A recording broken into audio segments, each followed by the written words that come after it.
Good evening. I'd like to call this regular meeting of the Town of Thompson Planning and Zoning Commission to order. It is Monday, November 28th, 2022 at 7:01 p.m. in the Merrill Tenay Community Room at Thompson Town Hall, 815 Riverside Drive, and via Zoom. We will begin with the Pledge of Allegiance.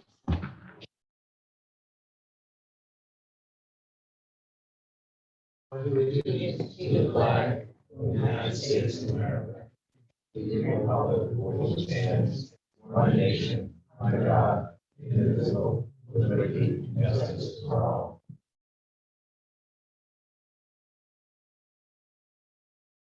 Under citizens' comments and any public hearing we have, we remind those who are here with us, both on the commission and in the public, to please state your name and address.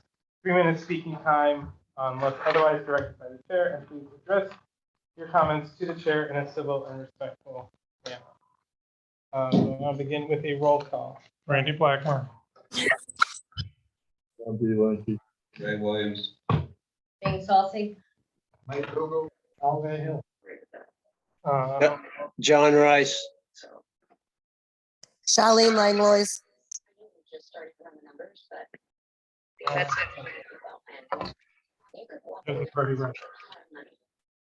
Yeah, it is everyone. Better. Full regular membership. We will seat no one. Item 3, public hearing, Planning and Zoning Commission application 22-34, application of Town of Thompson, Planning and Zoning Commission, 815 Riverside Drive, annual update to Town of Thompson zoning regulations for 2022. The proposed amendments are attached. Gloria, do you have the legal notice handy to read? In reviewing our bylaws for this evening's meeting, I recall that we do ask the secretary to begin with the reading.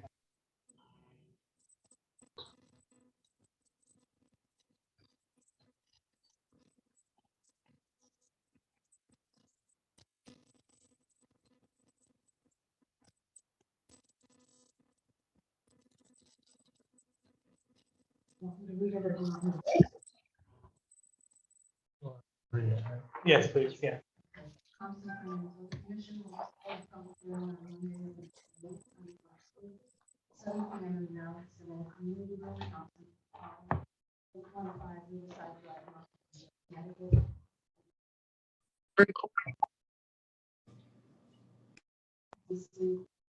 Number 22-34 application, Thompson Planning and Zoning Commission, 815 Riverside Drive, annual update to Thompson zoning regulations for 2020.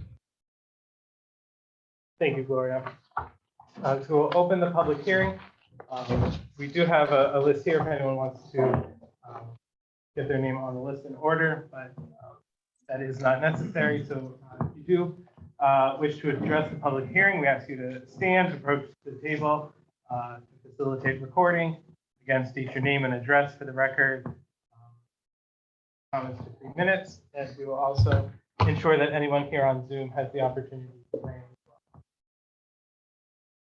well. Mr. Chairman, I'll try to keep it to 3 minutes, but it's a in-depth subject, so it may run a little long. Again, I ask you to please pay attention. Can you approach the microphone, please, so everybody can hear? Thank you. Can you hear me now, John? Yeah.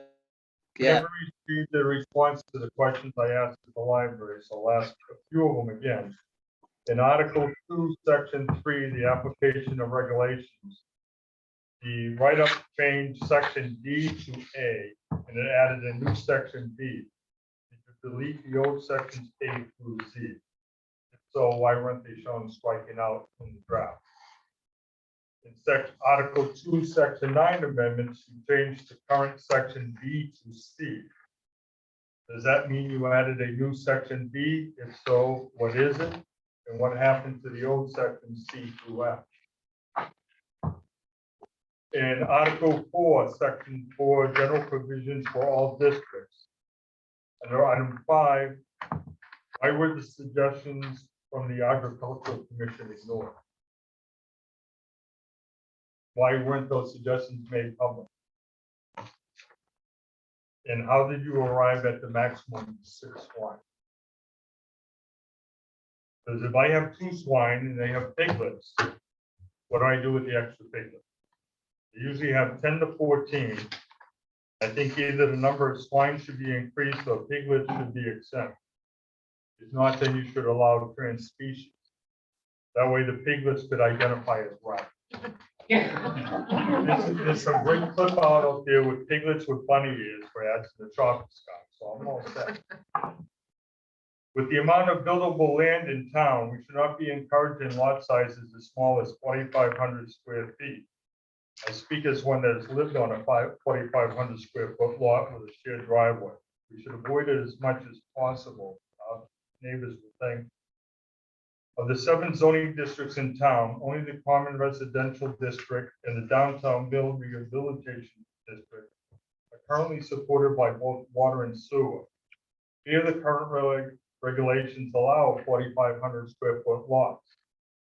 When you consider the frontage needed and the setback requirements also required by the regulations, the lot would only be 2,100 square foot. The regulations also allow 4,500 square foot lots in the business development district and the Thompson Corridor Development District when sewer and water are available. When you consider the frontage and setback requirements in that area, there is no buildable area left in a 4,500 square foot lot. So it's unbuildable. So why do you even have them? In the business development district and the Thompson Corridor districts, you're left with only a 1,200 square foot of buildable land, 15 by 80, very odd size for a house. And if you want, I'll be happy to share the map with any of you. Since the P&Z meeting at the library, I've read the recommendations from the Inland Wetlands Commission, and I proposed the recommendations to the Planning and Zoning Commission, incorporating their comments. In the rural residential agricultural zone, the current minimal lot size is 40,000 square feet. So the minimal net buildable area should be 15,000 square. And just so you know, Mr. Warner, that is for you. Please continue. Okay. And the common residential area district is supported by water and sewer, and the current minimal lot size is 4,500 square feet. This was 20,000 square feet before 2020. So really the minimum lot size should be changed to 15,000. In the Thompson Common Village District, current minimal lot size is 40,000 square feet, so the minimal net buildable area should be 15,000 square feet. Business Development District, no portion is currently supported by both water and sewer, so the current minimal lot size should be 40,000 square feet with a net buildable area of 15,000 square feet. The Thompson Corridor District, this district is not supported by public water and sewer, so the minimum lot size is 40,000 and the minimal net buildable lot area should be 15,000 square feet. Downtown Mill Rehabilitation District is supported by public water and sewer, so you don't need a net buildable area, but the minimal lot size should be 15,000 square feet. It was zone 20 and 40 before 2020, so even 15,000 allows more than. These recommendations will give Thompson some consistency in zoning. Districts that are supported by water and sewer will have a minimal lot size of 15,000 square feet with no net buildable area. The rest of the town, not supported by public water and sewer, will have a minimum net buildable area of 15,000 square feet as well. I'd also like to raise the issue of the front setback requirement. Before 2020, the front setback requirement for all structures on the property was the same. Now, if a property owner in an area where the setback is 40 feet decides to place their house 150 feet from the road, they can no longer put anything else on their property in front of their house. So they're giving up 110 feet of their property. That's not right. It should be the same for all structures. So basically, changes to propose draft are a good step forward, but I think it would be better with the following 4 changes. Change one, change the minimum lot size down to 15,000 square feet, except in the areas where the minimum lot size is currently 40,000. People need this space. Change the minimal buildable lot size in town to 15,000 square feet in sections not covered by water and sewer. This will prevent problems down the road when septic systems fail, which they tend to do. Change the front setback requirements to include all structures on the property. If somebody decides they want to place their garage in front of their home, they should be allowed to. If you look at a lot of homes, they actually have designs where they're L-shaped and the garage is in front.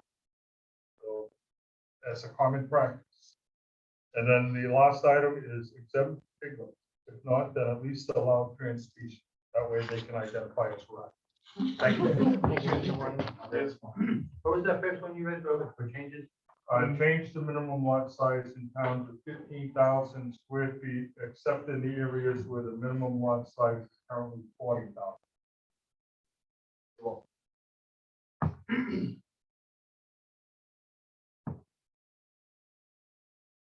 Anyone else here in the audience who wishes to address the proposed amendment? And is there anyone in the Zoom room who wishes to speak to the public hearing? Nobody has their hand up. Mr. Chairman, would you like me to incorporate the memo I prepared this afternoon as a part of the public hearing or after the public hearing is closed? Yeah, that's part of So I do have that if there is no one waiting in the Zoom room, which it appears there is not. Ms. Penn. Find it. A pile of papers here. Bear with me, folks.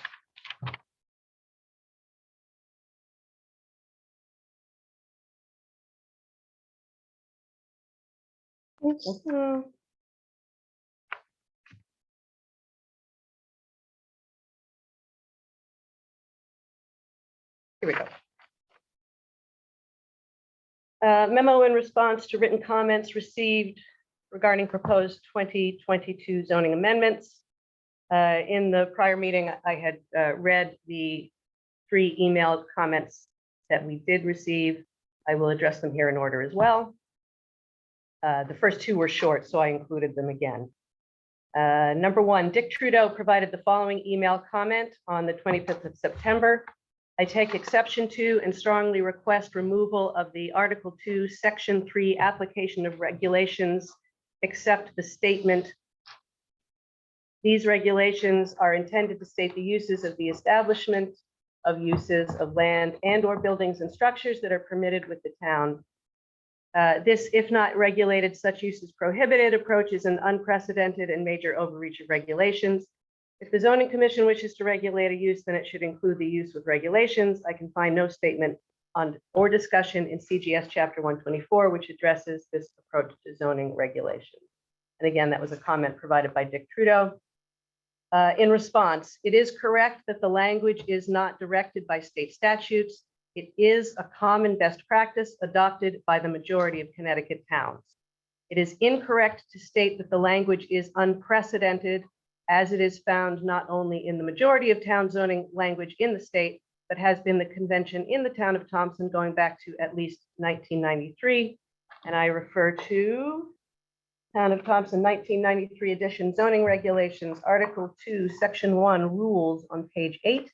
Uses of land, buildings, or structures not clearly permitted in the various zoning districts are prohibited. That's 4th edition. Further, the reasoning behind the permissive model of zoning, which that language represents, has been frequently addressed in public meetings of the Planning and Zoning Committee and its subcommittees. Number 2, Janet Blanchette provided the following email comment on the 10th of October. My comment is that you should remove Article 4A, Section 4D5E, which states animal confinement areas shall not be located directly over land containing an on-site subsurface sewage disposal system. This sentence is not necessary. Subsurface sewage disposal systems are under the jurisdiction of the state and local health departments. They do allow leach fields under paddocks and pastures, provided that the systems have enough cover and are structurally sound. I have personally designed a few using concrete galleries, which are strong enough to withstand vehicular traffic, so they can also withstand the weight of livestock. The state and NDDH would not approve a system under an animal shelter or any other building, so Thompson zoning doesn't need to address this. In response, Janet's logic is sound, and I would generally recommend removing that sentence as suggested. However, the ZEO has a different perspective on this item, which she will share separately with the commission for their consideration. Number 3, Marla Butts provided an extensive memo on the 19th of October. That correspondence is too lengthy to include it in its entirety again. It is available on the prior recording, but several of the comments made require further clarification or context as follows. In discussing the proposed language, adding a net building. That's okay. It's okay. Somebody's coming in the Zoom room anyway, so give me a second. I'll go back.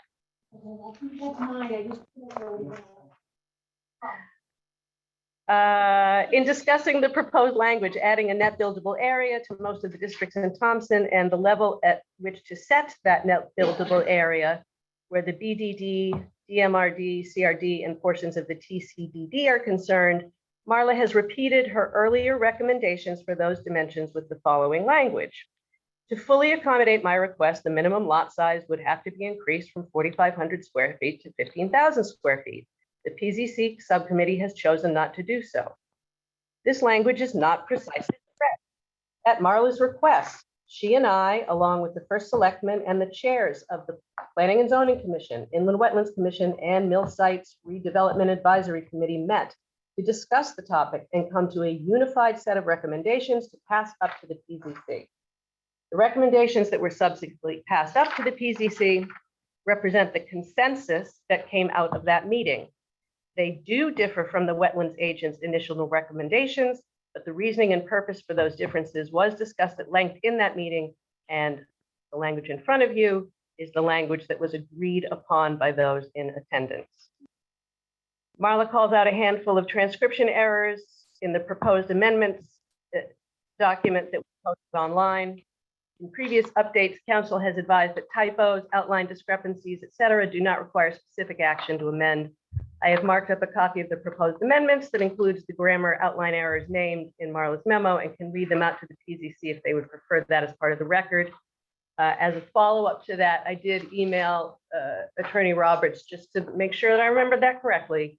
And his response was, indeed, you don't have to point out all of the minor non-substantive things as long as the final motion by the commission includes a directive to correct any misspellings or cross-references and other similar matters and have them reflected in the final amendment.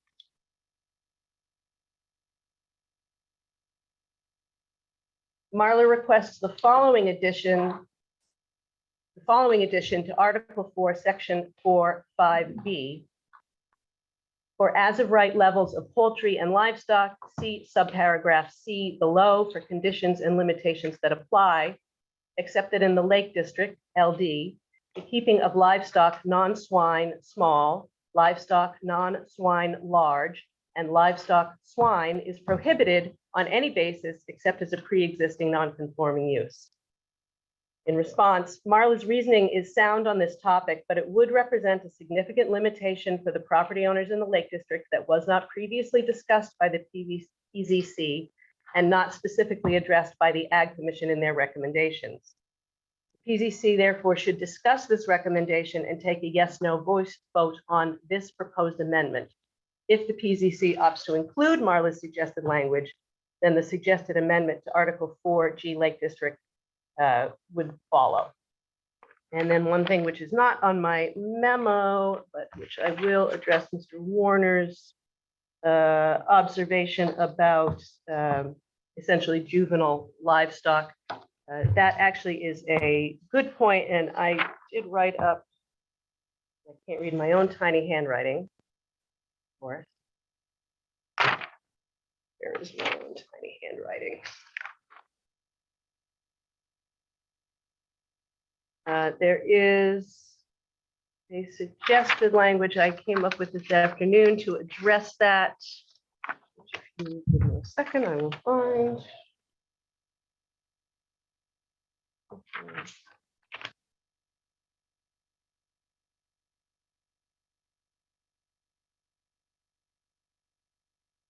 What did I do? Oh, here we go. Under item E, so Article 4, Section 4, general provisions for all districts, 5, as of right poultry and livestock. Letter E currently reads, livestock housed on a property on a temporary basis, less than 60 days, are exempted from as of right limitations.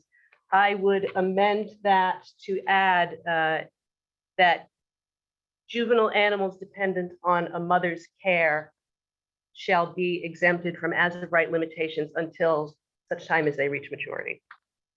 Gives farmer or a homesteader an opportunity to make arrangements for the extra animals. And that is my memo. I think Cindy has one too. No, I don't have a copy of that. I need to get a copy of that for the record. I read it today. I'll forward it to you. I Can have this one. I'll do it now. In case we go back to that, refer to it during the meeting. Sure. Thank you.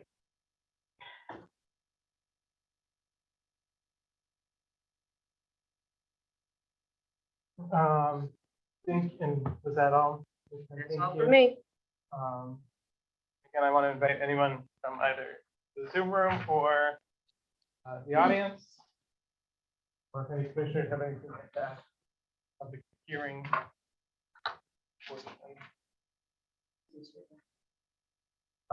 Yes, I do. Mr. Crowell. Still concerned about the accessory buildings and setback. When I brought the subject up, we were still discussing. I was not at the meeting. We were still discussing. Rules. Sorry, copy. We're discussing regulation changes up to that point. My proposal was never even brought up at the meeting. And I know I somewhat agreed that if it wasn't brought up, I would wait until January.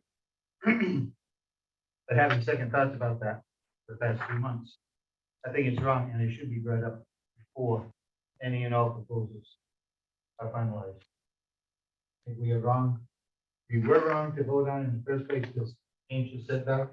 I would recommend that we go back to minimum. I should with everyone else. That's the resolution. In past regulation. Thank you, Mr. Crowell. If I may, Mr. Chairman. Ms. Penn? Mike, just in response to that, as we previously discussed, the problem with that is that we don't have specific language here, and that since these are a set of amendments that you would be voting on, you have to be voting on specific language. That's why we had agreed that we would hold off until January so we could develop that specific language. The language could have been set up during subcommittee meetings, whether or not I was there. I do not do Zoom meetings. I'm sorry, I don't have a computer. We should hold these things in person. I have attended every meeting, subcommittee meeting that they had hold in person. I don't do Zoom. So the CEO and then Mr. Warner. I just want to make a remark on Mr. Warner's suggestion of an L shape. If it's an L-shaped house in the garage is attached, it doesn't make any difference where it's set back. So it's attached to the house. Mr. Warner. And if you could approach again, please, just so they can hear you on Zoom. Okay, I just want to bring up, you mentioned some language. All you have to do when you're, after the hearing's closed, is to bring up this discussion on this, on your amendments or changes to the regulations. All you have to do is make a motion to change front setback requirements in the regulations to include all structures. Do that, that covers you. And then all you have to do is go back and change. Same thing with changing the minimum lot size to 15,000 square feet, except for the areas of lot size currently 40,000 square feet. All you have to do is make that as a motion, somebody second, Hold on. Same thing with the other thing as far as the minimal lot size, 15,000 square feet of buildable land. All you have to do is make a motion and then it gets changed.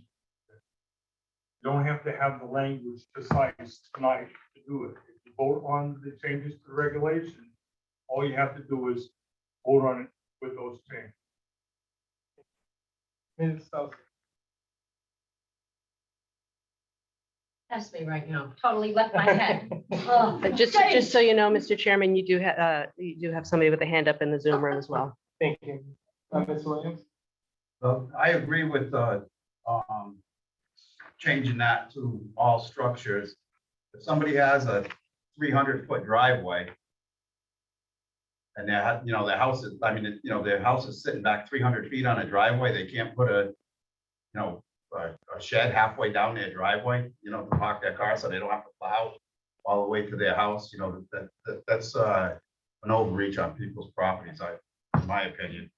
And secondly, the thing for the livestock around the lake districts, there's people around the lake districts that there's big pieces of property that people could buy and farm. And yet we're taking away their right to farm on these pieces of property. You got half a schoolhouse, quarter of schoolhouse pond on one side. There's one guy owns what, 27 acres, another guy owns 40, 50 acres.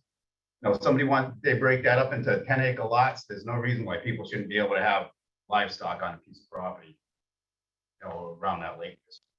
That's completely for your consideration, meaning the consideration of the commission in the discussion, right? That's just the wetlands Yeah, agent but I'm just suggestion. giving, you know, that's my opinion. I think we're putting too much restrictions on people's properties. Thank you. Ms. Clark, I believe. Valerie Clark, 105 Elm Road. Regarding the suggestion about juvenile animals being dependent on their mother's care, animals are bottle fed. I think you're getting into too much nuance. I think you should just add that juvenile animals are exempt. I agree with Mr. Williams regarding his points about the Lake District and garages and sheds. And in general, I think that the modifications that are being proposed represent, although I don't agree with all of them, they represent an improvement over what we have now. And so I would encourage you to move forward with what's being proposed, plus the discussions that are being conducted today at this meeting. Thank you. Thank you, Ms. Clark.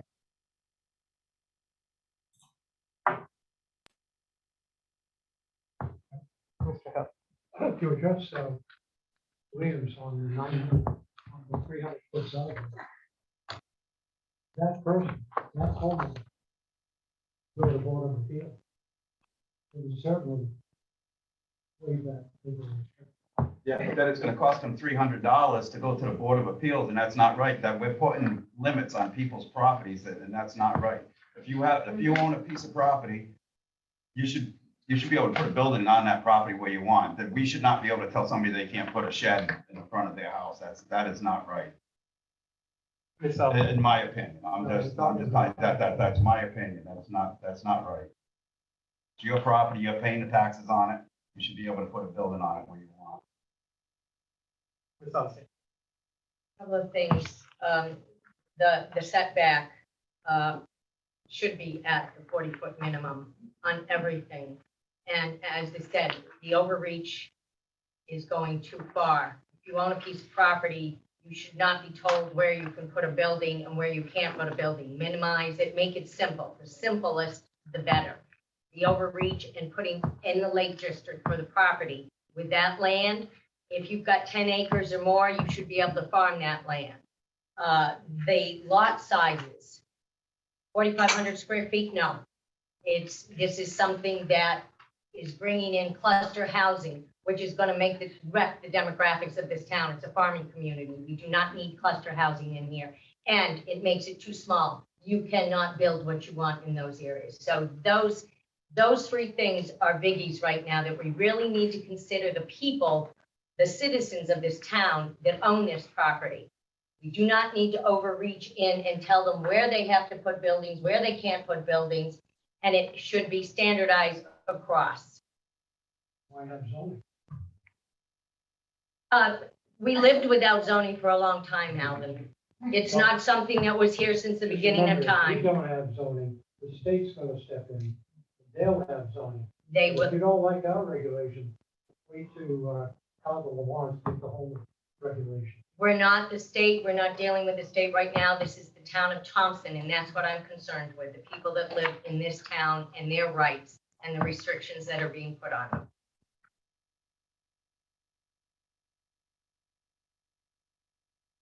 Just approach so they can hear you on Zoom. Brenda Romianic, And your address. address, Passay Road, North Rosendale, Connecticut. Once again, didn't plan to speak, but I hear things going, happening tonight that remind me that, we've been going round and round now for a year, and we've heard a lot of things about zoning regulations and how we're gonna revisit them every year and how we're going to make corrections. What I've been experiencing is that the recognition that mistakes have been made is there.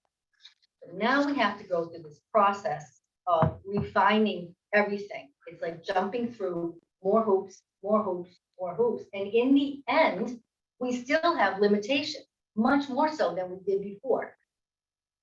The average person that lives in this town doesn't think about the state of Connecticut stepping in. But if they did, they would probably rather the state of Connecticut tell them what to do than you guys.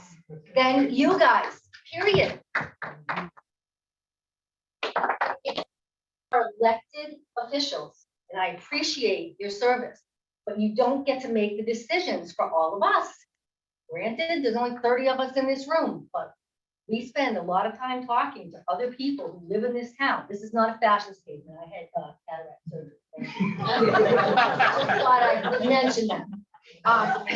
So, once again, I've developed a lot of respect for you guys that sit up here and do what you do, but the overreach is, I don't know if it's a habit that we've gotten into, but you've heard a lot over the last year, and I think we just need to recognize that just because you think something's great doesn't mean the general population in town thinks it's great. And that's what we need to get to. If that means spending more money on notifying people than our tax dollars, I think the people would approve the spending of their tax dollars on getting notification on things that are seriously going to affect their future or their heirs' future. I know you're sighing, I know, pain in the neck, but this is reality. And for as great a job as you guys do, there are so many people unhappy. And to be able to make the changes that we talked about over the last year, we're going to adjust and make changes. It's like having to beg. All right? We've already recognized that so many things were messed up, wrong, shouldn't have happened in the first place. Why are we revisiting? Why don't we put them back the way they were and start over? If you can't do that, that tells me that there's another agenda. And that's what I'm afraid of. I don't know exactly what it is, but I think you guys have heard enough from the public that they're unhappy with a lot of things. And I'll end on that note. Thank you, Mr. Manor. Mr. George, 181 Woodville Road. I have one of them driveways that are 400 feet long. I don't want anybody telling me what I can do with the other 5 acres in front of my house. I built my house after it wasn't put in the town of Thompson. Yes, because I could have put it in Putnam. I didn't. I wished I would have. I'm thinking about putting an addition on my house, in front of my house, move my front door and my master bedroom into Putnam. Well, I'm not around you people. You're like king. You don't answer questions. You don't tell me where this come from, the shared driveways. Whose idea was that? I know somebody with a shared driveway in town. They pay for all the plowing, they pay for all the repairs. The other person pays for nothing. That's nothing for them. Whose idea was it to go back to that? I know you don't answer questions. That's what you tell everybody. Well, even the president of the United States answers questions. But you don't answer questions. None of you. in a farming. I have 6 point right now. You can go up to my property and walk all around. You'd never know I had 6 point. Who are you to tell me how many people I'm gonna have up to my property? Thank you. Mr. Chairman, if I may, Ms. Dunn. I just want to address one statement that was made. I don't know if Mr. Hill made it first or Ms. Romanek. The notion that the state will come in and impose zoning is You're an advisor to factually, this board. You don't speak unless they ask you for your advice. the notion that the state will You're not come in supposed and, to sit at that table either. You're supposed to be sitting in the Sir, back of the sir. table. Well, move her from the table. She's not voting on the board. She shouldn't be sitting at that. You know it. That's all you can do is please sit. Doesn't belong at that table. the You notion left that for the 2 months and state, she's right back here. the notion that the state is going to come in and impose zoning regulations is factually incorrect. The state does not do that.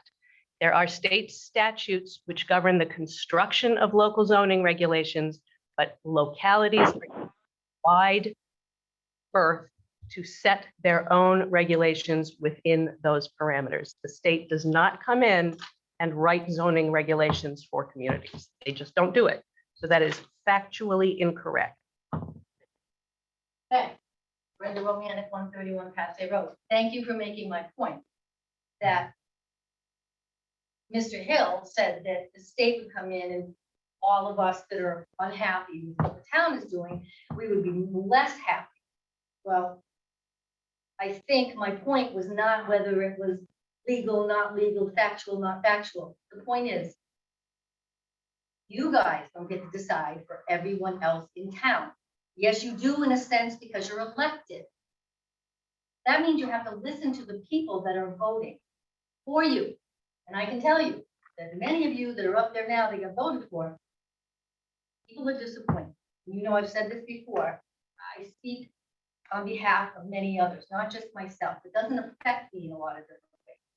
What I don't like is the government telling me what to do, ever, about anything. You know, it's like, pry the gun out of my hands. That's how I feel about it, out of my dead cold fingers. It's just the point that our forefathers fought and died for our freedom. I'm not giving mine up. And I think that a lot of other people in this town feel the same way. It's not that we don't want to compromise and have growth. And I do believe in growth. I do. But there are some people here that move to this area because they want the privacy. They want the animals. They want to live in a farm community. They don't care that somebody in Worcester doesn't have an apartment. I'm sorry, but I don't care. No. I think we need to take care of our town and not worry about what's going on around us. State may or may not do, and it's great to hear what Sarah just said. It is not up to the state. It's up to us. Not you, us. Thank you. Thank you, Mr. Romanek. Mr. Krogel? I do have an issue with the buildable lot area. I think 15,000 is too much. It should be minimum 10,000. And I don't even think there should be a minimal lot area because we have minimal lot sizes. So if you want to build on 10,000 square feet instead of 15,000 square feet, you're just reducing the size of your house or whatever, instead of the size of your lot. But I don't think there should be a minimal lot buildable area. Thank you, Mr. Krogel. Ms. Alston? I've always been told no question is a dumb question. Why are we putting in place the minimal lot size? I would like an answer. Would you like me to address that, Mr. Chairman? Please, Ms. Dunn. So when we did the overhaul, the complete overhaul in 2020, part of what we were trying to address was the ability to encourage essentially infill development, which would be more favorable to businesses looking to relocate, build things like small storefronts, also the ability to build smaller starter homes. And in order to do that, you have to concentrate that potential for new construction or development where it is easily supportable, in our case, by having public water and sewer. The history of this town certainly is as an agricultural community. It is also as an industrial mill community. And the neighborhood in which we are sitting grew up around that. The 4,500 square foot number was actually based on existing properties in these neighborhoods. If you look up at Floral Avenue and some of the areas up there, there are perfectly normal, natural looking properties that are at 4,100 square feet, I believe it was. So that is actually rounded up. It allows for the kind of compact, walkable development that allows for more housing choices. Thompson has a lack of starter homes, and all of the trends point not only to needing starter homes, but also needing downsized housing. Those were the main issues. The other reason that you would want to reduce your minimum lot sizes in areas that are supported by public utilities is to take pressure off the development in the areas which are not supported by those public utilities, so that there is less pressure to subdivide. The community has expressed in many occasions a desire to preserve green space. One way, one strategy to preserve green space, which is available to Thompson, but is not available to communities that don't have the old mill infrastructure and downtown configurations, is the ability to do that. So that is taking advantage of all facets of Thompson's history, not just the agricultural history, and enables us to push business development where we want it, as opposed to having no good area for it out in the outlying districts. Mr. Chairman, Ms. Elsey. again, why?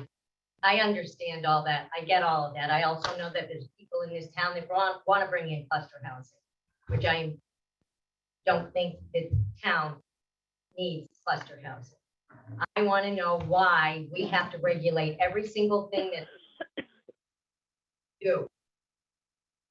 There is a faction of town that are fed up. In case you haven't recognized this in the past year, the overreach is beyond palatable. It is now shared driveways. I've known people that live on shared driveways. It's been nothing but a headache, but the shared driveways is being pushed because the developers are here in town and they want to bring in the cluster housing with the shared driveways. It causes nothing but problems. I take a ride around all the time. I look at the building areas in this town, and slowly this is being turned from an agricultural community to part of Worcester, a part of Webster. This is what is coming. And with setting all these rules and regulations and restrictions on the town and the owners of the property, they may not see it, but this is what is coming. Listen to my words, people. This is what is coming. This is what is being planned. There are developers in this town that were told that, don't worry, shared driveways is going to get passed, and we haven't even voted on it. So this is something that we really need to look at as members of this community. What is correct and what is right to keep Thompson, the town that we love, and many of us have lived here for decades, including myself, is slowly being changed, and the regulations and the restrictions that are being put on is part of the process that is changing this.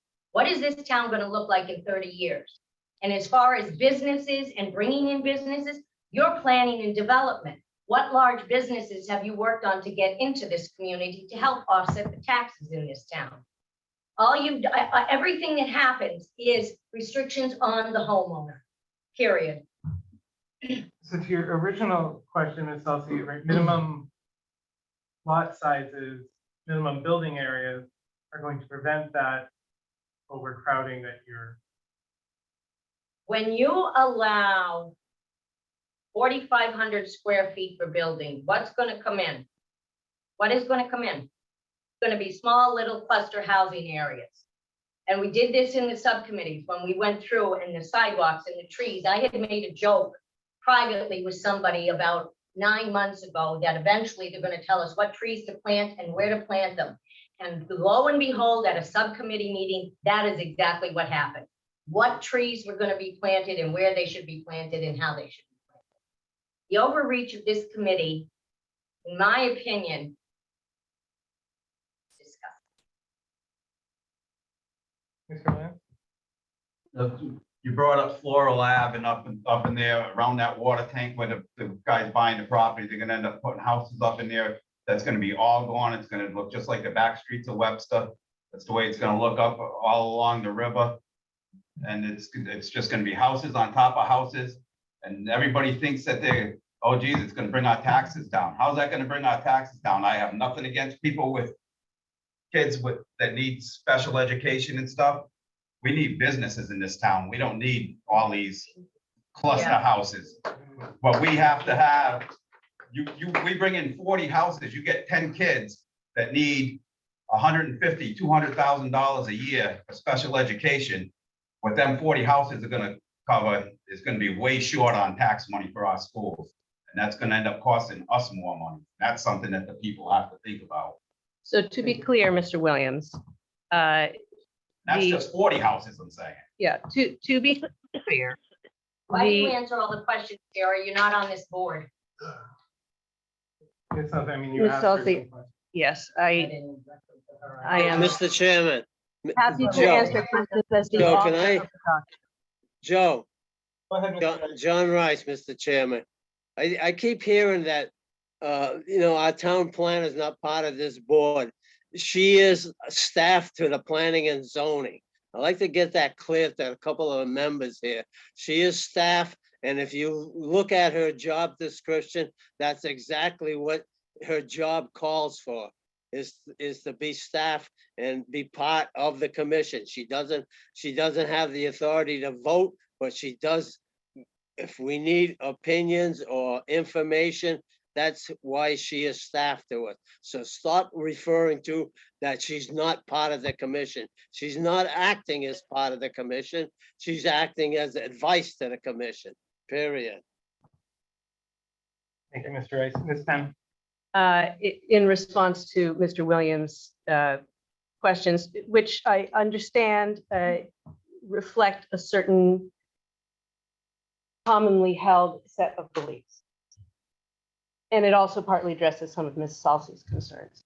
It is not practical for a business, particularly one that is forward-facing, to locate into a low-density community. There's no return on that investment for them, right? So that is one reason why you would want the ability to have infill development in your areas which can support it.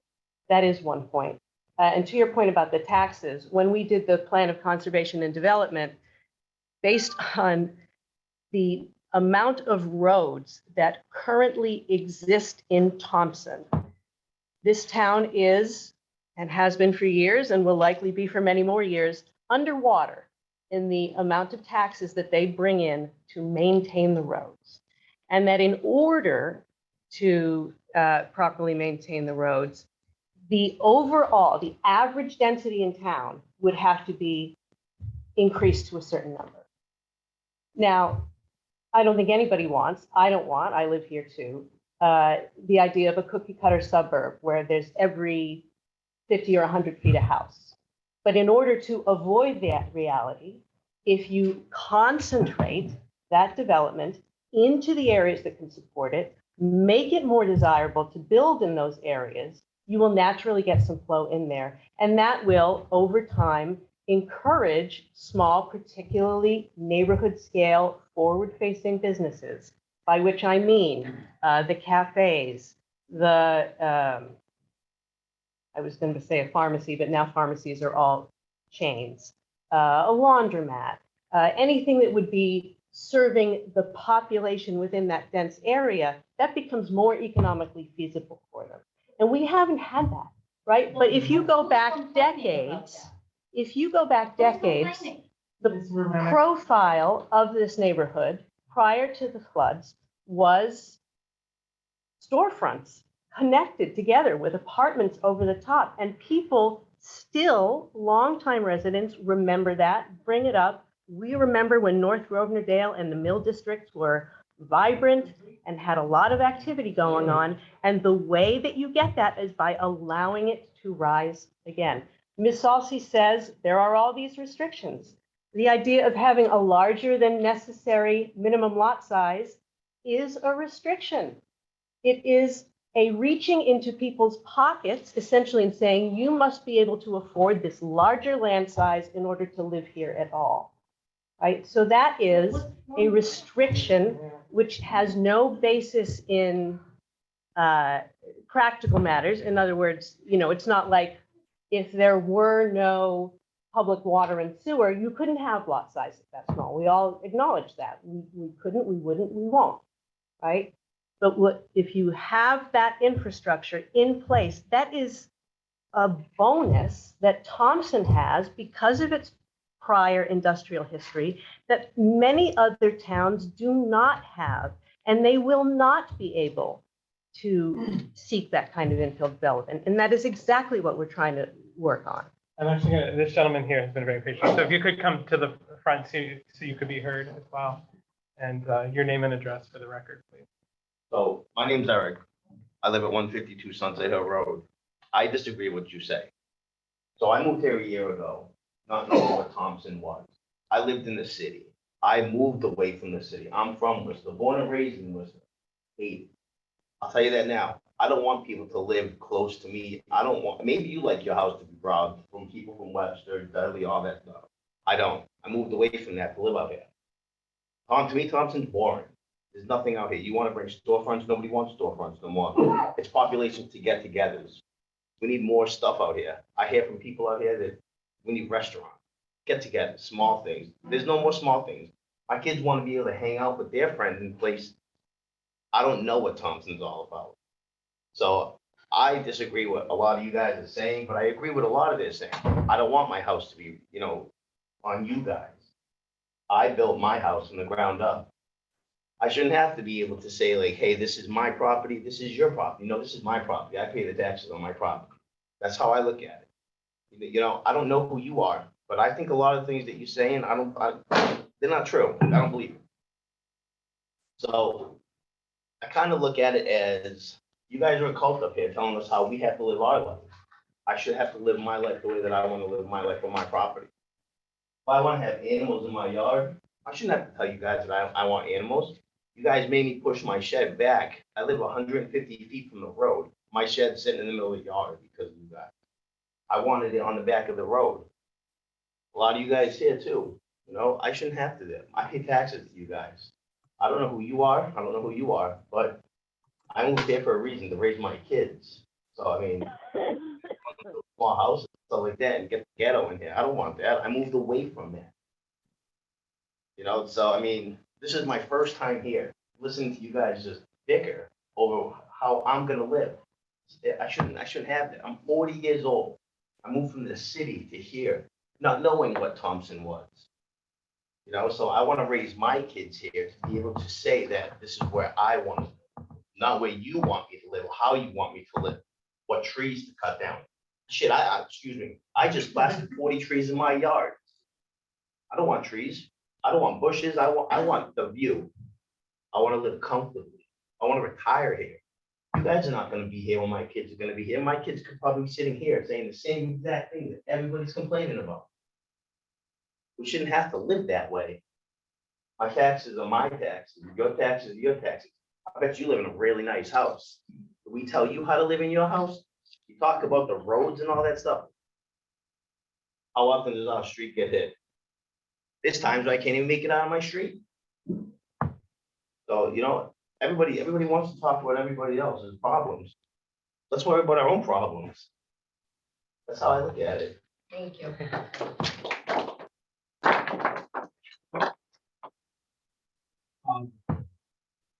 Reason why, just to go back to what you said, this was an industrial town. And the reason why them storefronts were there was because the people that lived in all these buildings down here worked in all of them, all of the businesses. And when the businesses folded up, that's when all the businesses, all of them storefronts left. And they didn't leave because people didn't want them here. They left because of the businesses closing down. And we don't have any business here anymore. That's why I said we need big business here. No, we don't need small business here. We need a distribution center. No, we need something that people come here, drive here to work, and then go back to their communities. We don't need the people making all these small houses here. To say what you said, I've been living in this town for over 50 years. I grew up in this town since I was a kid. My kids grew up in this town and my grandkids growing up in this town. And I want to see this town stay the way it was when I moved here 50 years ago. Just to get back to, that's why I'm sitting at this table, because I feel that way. And the people that voted on me, for me at the last election, put me here because they know that's the way I feel. Clarify a couple of Or, points. and again, if you could approach Okay, it. I'll come closer. The Tara mentions the lots that are currently around 4,500, less than 4,500. None of those meet the current setback requirements that we have. Very few of them do. Most of them, if they want to add a shed or they want to add a garage, have to go to the zoning board of appeals for a variance because they don't have enough land.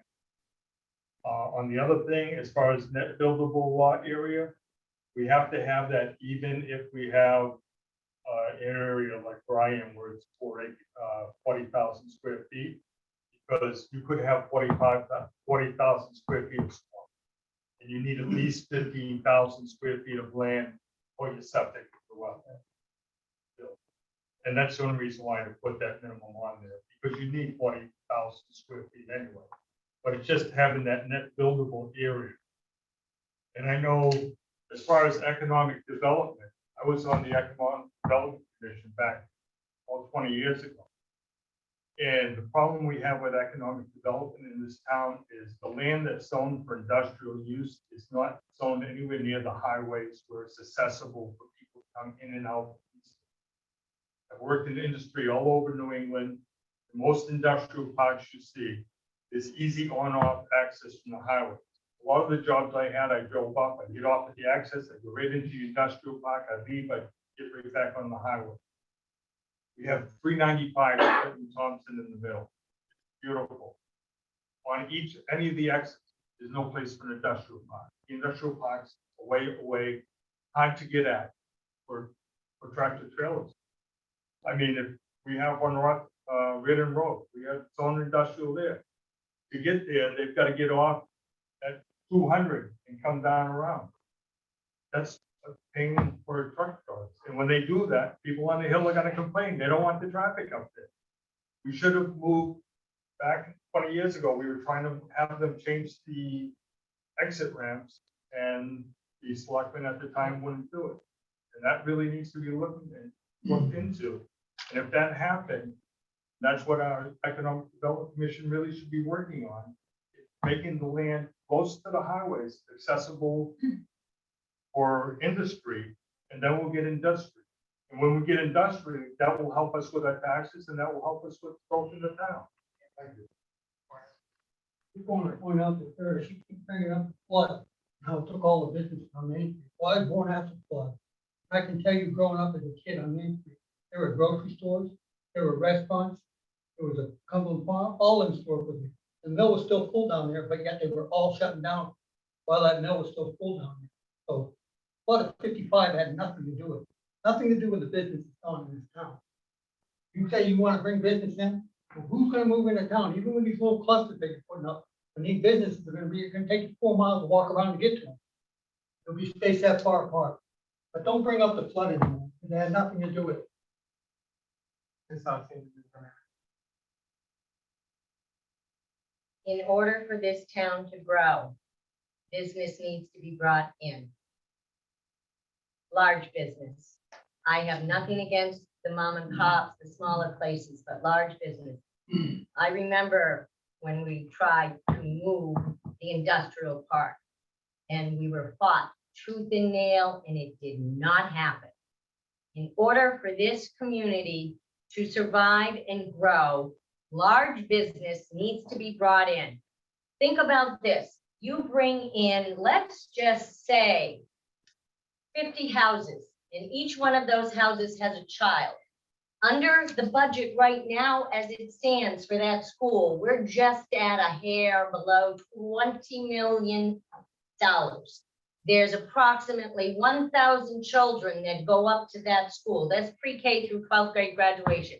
That's $20,000 a year for the education of that child. Now bring in another 50 kids. What is that going to add up?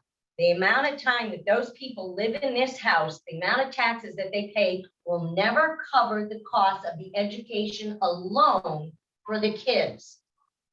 Nor is it going to cover the cost for the roads or anything else that is done. Need to focus on taking the restrictions off the homeowner, stop putting the restrictions on, concentrate on building the town and bringing in larger businesses so this town will grow and will survive.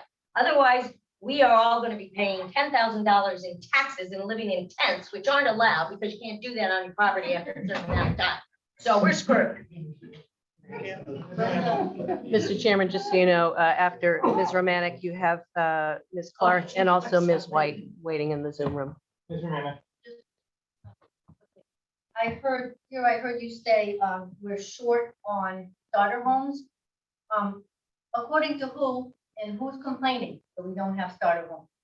I have a starter home. I built it. Okay, you built it, right? You built it. You bought a piece of land, you built it. So why, what does that mean we're short on starter homes? And why do we have to provide starter homes for people moving in when we don't have businesses for them to work at? So you talk a good game, Tara, but some of the stuff you say, it takes me a while, you know, a little slow. But once I finally think about it, it doesn't make sense. So I know you're not gonna answer my question, but I'd like you to think about it. Why do we need more starter homes?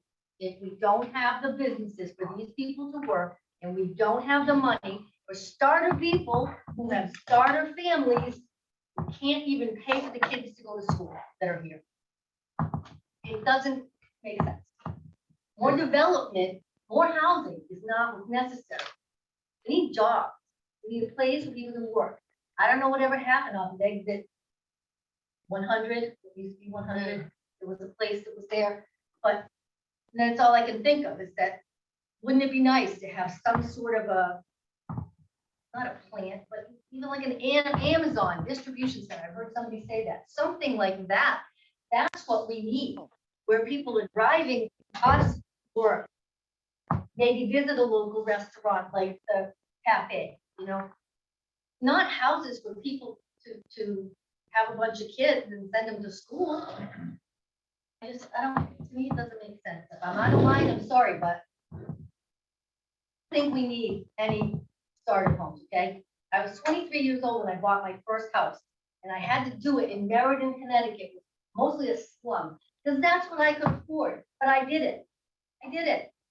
Bought my first house because I decided I wanted to. I didn't have somebody saying, oh, this Mr. poor Manning. girl needs a house. I'm gonna move on Got it? to, Okay. thank you. Here we go. Valerie was first and then Sally, I think. Thank you. Ms. Clark? Actually, this is Dave Clark, Mr. 105. Clark? And I just want to raise a couple of issues. One is, again, in this these proposals, it looks too much like what you find in a gated community where they tell you you can't have a TV antenna on your roof or what color you have to paint your house. When people put in structures, sheds and such, it's function before form, before anything else. For instance, if I need a shed because I need a place to store my snow blower, that shed needs to be near my driveway, which would put it in front of my house, not in my backyard someplace. I think that a lot of this goes to aesthetics and not to practicality. This is a farming community. It's a rural community.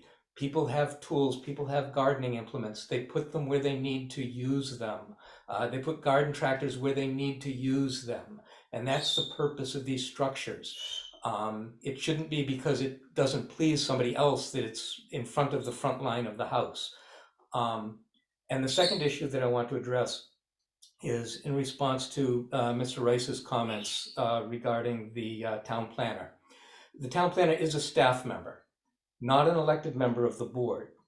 But since the very first meeting that I ever attended, where the town planner was in attendance, the town planner sat at the table with the board and acted more as spokesman for the board, answering questions first, not when called on, as a staff member should be. All questions should be answered by members of the board, and if they need to call on the zoning officer or the town planner to do so, that's how it should be done. This follows Robert's Rules of Order, not the way that it's happening at these meetings. Thank you. Ms. White?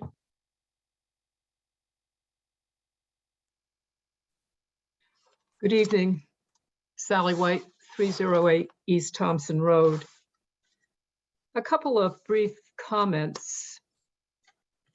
The point was made that there is a desire on someone's or some entity's part to have a renewal of stores downtown. And the stores that were there, along with the numerous grocery stores spread throughout the town, all of that happened without planning. They happened where and when they were needed and when there was a demand and when there was a market. I don't think any of us are aware of a demand or a market. And if you use top-down central planning to try to bring that about, it's going to fail and it's going to be a financial burden to the town. Top-down planning doesn't work, never has. And it certainly doesn't have a place in this community. The specter of having small housing or starter homes or cluster homes with the rationale being that they would be there for people to be employed by a large business suggests that it's like a form of industrial housing. It's not natural housing that people build and want and there's a demand for. It suggests you're planning a warehousing of people and you're determining what their houses are going to look like.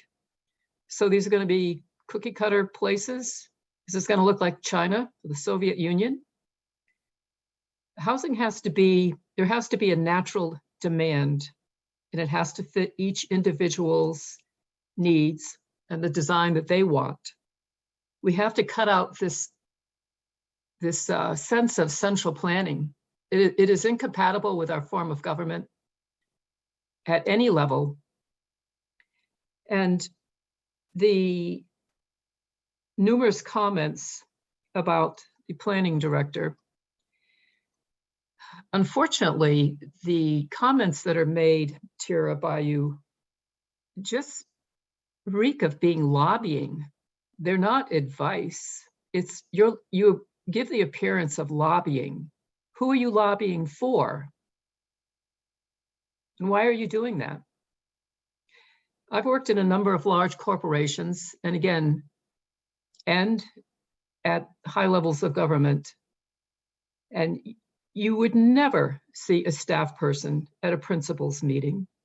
You certainly don't see staff members making a case and arguing with members of Congress. It's absurd. And this whole thing, it's a specter that is very curious. What's behind all that? I think this Planning and Zoning Commission, by the way, perhaps some of you realize that Eastford doesn't have zoning. They have a planning commission. They only have 5 ordinances in town. 2 of them are to prevent the sale and use of cannabis in town. A lovely idea, a great idea. But this commission is not acting in the best interest of the town financially or aesthetically, practically. It's a mess. I hope you get your house in order. Right now, you're losing the confidence of the taxpayers. Thank you. Thank you, Ms. White. Mr. Krugel? Sitting here, excuse me, I know we are not going to make everyone happy. We may not even make 50% of the people happy half the time. But we are trying to, they're trying. We consider everyone's opinion, as far as I'm concerned. Those that wish to voice them to us, we listen to. But we have people that want industry, and we have people that want the town to be the way it was before. With minimum zoning or minimum acreage for zoning, 1 acre lots. We are still not crowding the houses together. So that should make people happy. They want to have a smaller lot, I don't know what to say, except for moving down where the town services are. But we do, I believe we do, listen to the people and try to make things happy. You're just not gonna make everyone happy. Like I say, you have people that want farmland, and you want people that have industry. And the two are not going to mix very well. Mr. Crowe.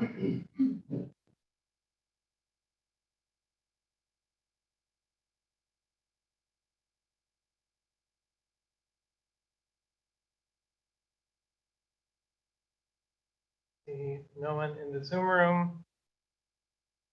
No one in the audience.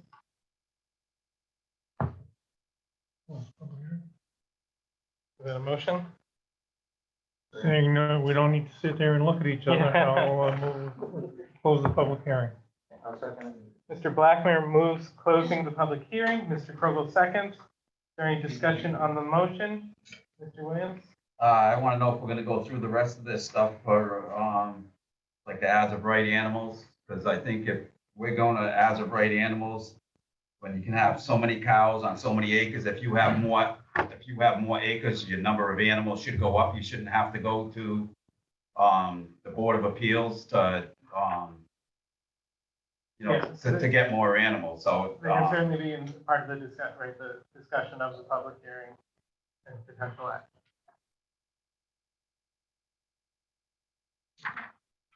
Any other discussion on the motion to close the public hearing? Hearing none, a yes vote will close the public hearing, a no vote will keep it open. Mr. Hill? Mr. Hill, yes. Mike Kruger, yes. James Salsa, yes. Ray Williams, yes. Dave Plosky, yes. Closing the public hearing. Randy Blackmer, yes. Mr. Rice? John Rice, yes. Ms. Langlois? Darlene Langlois, yes. Like the question is to close the public hearing.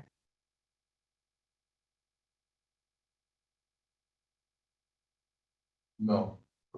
And Joseph Brody Brown, yes. 9 votes yes, 1 vote no. The public hearing is closed. Item 4, discuss public hearing and possible action.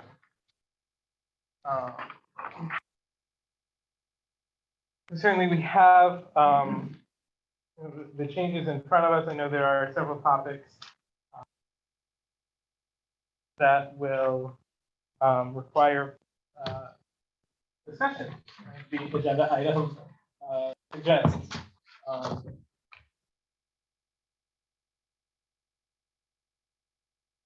In my mind, and if someone wants to disagree with me, the first would be on the second page here, where we're at Article 4, Section 4, Article 4, Section 5, as of right, poultry and livestock. You're not gonna go in order?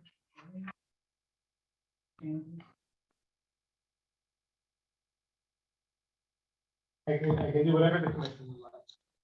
I think all the changes up to that point, Cindy, are just grammar outline, the things that you can make one single motion to make corrections on. So there's the substantive. Well, with the exception of application of regulation, we added that whole section in to explain, uses. Oh, you're talking about Article 2, Section 3B, right? Yes. Yeah. So we can start at Article 2, Section 3B. Any discussion on that section?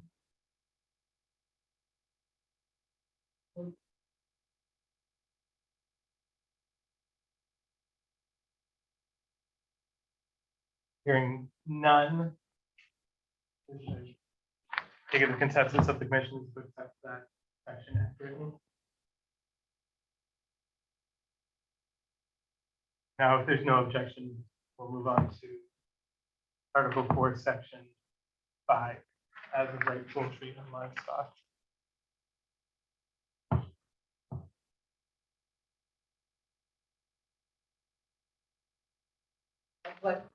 Which one are we on? Article 4? Article 4, Section 5. Section, As of right. section 4, number 5. I'm sorry, my apologies. Article 4, Section 4, general provisions for all districts. Subsection 5, as of right poultry and livestock. Bottom of the second page of our, And do we, Mr. Chairman, Ms. Alsey. as far as the juvenile animals, we need to make sure that that is in there, especially for the swine. Yes, so that, the proposed addition there is in subsection E, which is on the next page. So the section currently reads, livestock housed on a property on a temporary basis, less than 60 days, are exempted from as of right limitations. The proposed language with the juvenile animals are exempt. Do you want me to read it again, Mr. Chairman? Please. Juvenile livestock shall be exempted from as of right limits until such time as they reach maturity.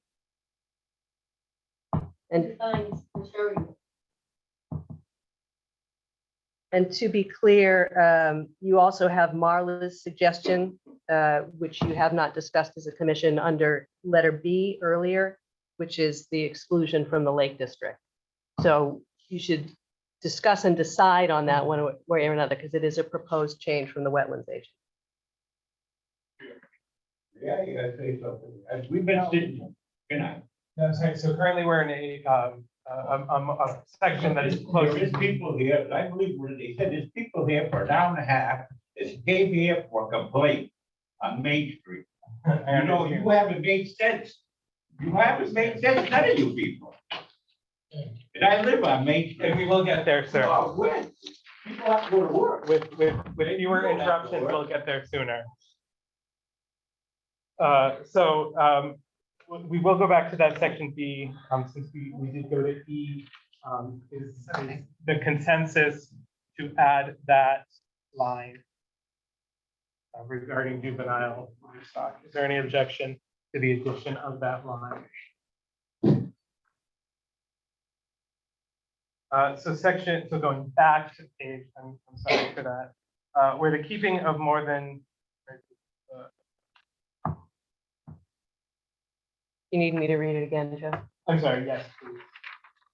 So what the wetlands agent has proposed is letter B currently as proposed reads, where the keeping of more than the as of right number of poultry or livestock is proposed, whether for an agricultural business or for more intensive homestead farming, the applicant shall be subject to the provisions described in Article 4A, Section 4D livestock. For as of right, this is now Marla's proposed addition. For as of right levels of poultry and livestock, see subparagraph C below for conditions and limitations that apply, except that in the Lake District, LD, the keeping of livestock non-swine small, livestock non-swine large, and livestock swine is prohibited on any basis except as a pre-existing non-conforming use. So that is a novel recommendation from the wetlands agent that the commission has not previously discussed. I think if somebody has the property, enough square footage, even if it's in the Lake District, that is described below, you should be able to have livestock down there.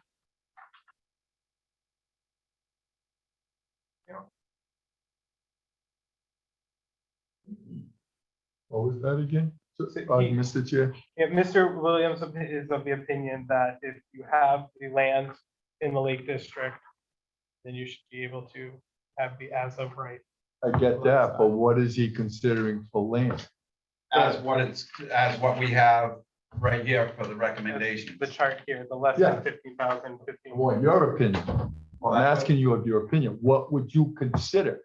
What's Well, in if it there? says here- Or would you say 5 acres would be minimum or 10 acres No, minimum? I would say right here, if you have an acre of property, you should be able to have 50 chickens down there. I'm not gonna disagree with you, but that is what you want, then make it explicit. That's Well, what you would like well, to that's say. what I said, whatever Yeah. we Yeah, have so- here. So if we reject the Ms. Butt's I think we should recommendation, reject that, if we what- reject what her is being recommendation, it proposed. would stay as is here in our notes. I think we should reject on. No, he wants to get the, I just want to delete the part about the Lake District. so B does not mention the Lake District. Ms. Butt suggested that we prohibit small non-swine livestock, large non-swine livestock, and swine livestock from the Lake District. So that would be the addition, the proposed addition to. Right, to add that language to B, we would have to take an affirmative vote from this commission. It isn't, I make the motion that we strike that. I don't see it running here. so it's not here. Right, Oh, so- that's okay, I'm Right, hunting, it's I not got one. here. Ms. Butt's memo Okay. included language to prohibit those three classes in the Lake District based on concern of Nutrient loading mostly. Is there a problem in the Lake District right now? The wetlands agent would say yes. I'm not asking you, are there any complaints? in the Lake District? it's done. There was a large complaint on Franklin Hill Road, along for 2 or 3 years. My understanding, they're moving it. Another complaint about, horse farm, I forget. Wathi or, yeah, down in that area. Talking off of Sandam Road, But, off of Sandam Road. no, no. How long ago were those complaints made, Cindy? Well, the one on Brandy Hill Road was ongoing up until last year. I didn't hear anything this summer. Okay, so there's been no complaints this year. There's been complaints about, poultry on family. As far as any huge complaints other than the one on Brandy Hill Road, nothing that was detrimental, serious, except for the poultry running around on people's yards. One lady took care of her problem, thinking, "Oh, I getting rid of it." She didn't really want them anyway. So. I do have a question.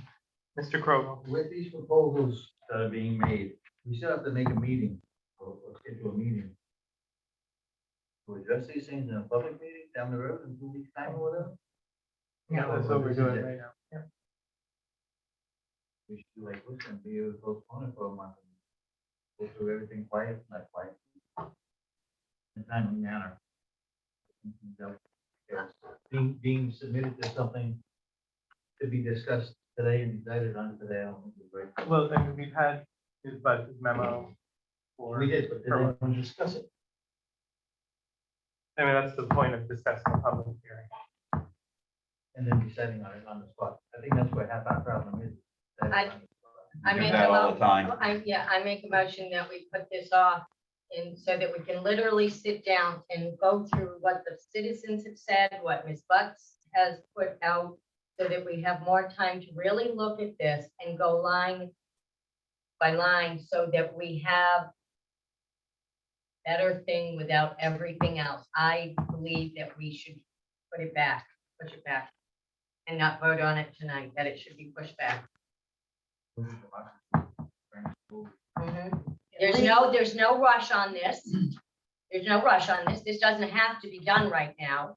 And I myself would like to discuss this more and go over a few more things rather than trying to cram it into not only the hearing, but then the regular P and Z meeting where we have other things that we have to discuss tonight as well. And so I make a motion that we push this back, Motion would be, I make a motion to continue. to continue this the Here, discussion yeah, to the next meeting, and you can do that. You close the public hearing. Yeah. And now, because you're a commission, you don't have a time limit making your decision. I make a motion that, okay. So the motion has been, I'm sorry, Ms. Salsi, did you want to continue the discussion to the December regular meeting, or did you want to schedule another meeting? Special meeting. So I believe the motion would include that date of that meeting. After Christmas, January. Cindy, you know better than I do, is what's the notice requirement for that? There's no, you're the commission, this came from you, so you don't have a time limit to get it done. Not a public hearing, the public hearing. public is hearing closed. has been closed. You closed it. So there will be no more discussion from the Discuss public. the info, yeah. So the decision, the discussion is your discussion and your decision. And Cindy, help me, I'm sorry. Does the date of the meeting? I don't think so, no. Okay. It would be a special That's meeting, what- You that's just said what you Ms. want, Salsi is. you're gonna call a special meeting. call a special And you meeting. can make that decision in December if you want.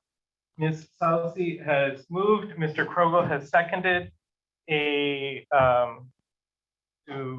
continue this discussion, in a special meeting to be held for that purpose. Mr. Williams, Can we make that a special meeting in person and not on Zoom? we would do it as we've done. Yeah, it would be both, so that people could attend in whichever way. Thank you. Yeah, Mr. Any further discussion? Hearing none, a yes vote will continue discussion to a special meeting to be held for that purpose. A no vote will continue the discussion now. Mr. Blackmer. I hate to kick the can down the road, but I had a comment that we've got to go to work, and if we go through this, we're going to be late for work. I'll vote that we go for a special meeting. That's a yes vote. Yes. Mr. Poplawski. Mr. Popolski, no. Based on, we've had this information, we've sat here for an hour and listened to people talk about where they wanted to move. It's ridiculous. I mean, this got dragged out. It's a public hearing for this, not on all the other things that would, a lot of the other things that were discussed, floods, storefronts. I say no, and that's why. Mr. Lenke. I agree with him. It's a no vote, Ms. Harvey. Mr. Williams. I vote yes. Ms. Salki. Yes, Mr. Krogel. Yes. Mr. Hill. No. Mr. Rice. John Rice, no. Ms. Lang.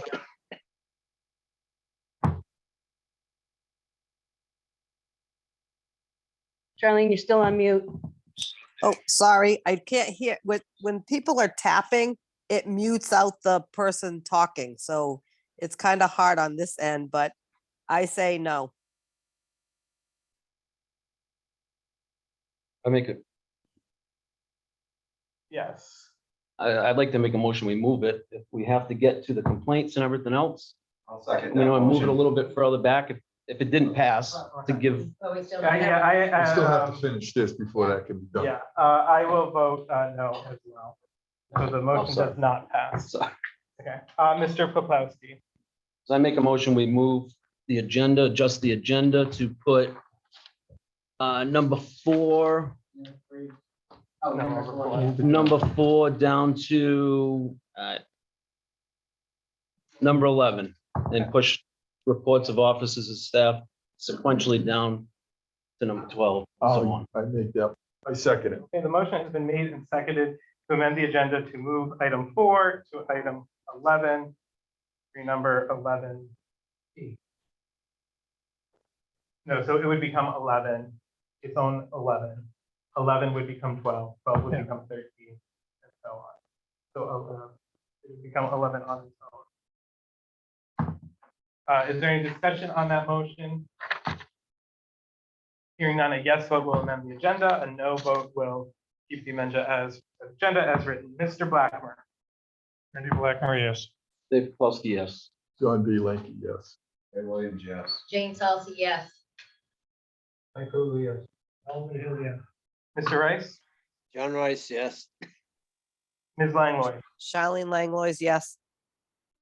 Joseph Freddie Brown. Motion passes. Item 5, citizens' comments.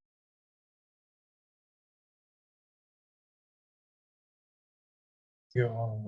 Warner. Mr. Chairman, this is a case where you're gonna make rules, you're gonna have to enforce them. In the downtown Mill rehabilitation district, everything is, in the regulations, it says you have to, for food and beverage service, you have to apply for a license with a site plan, zoning permit with site plan review by the commission under number 13. And that's what did for Bill's Bistro. It's a very nice restaurant. I ate there. The food is great. But the problem is they never applied for an entertainment license. An entertainment license is in there under item 23, which says if you're gonna do any entertainment, you have to have a special permit from this board.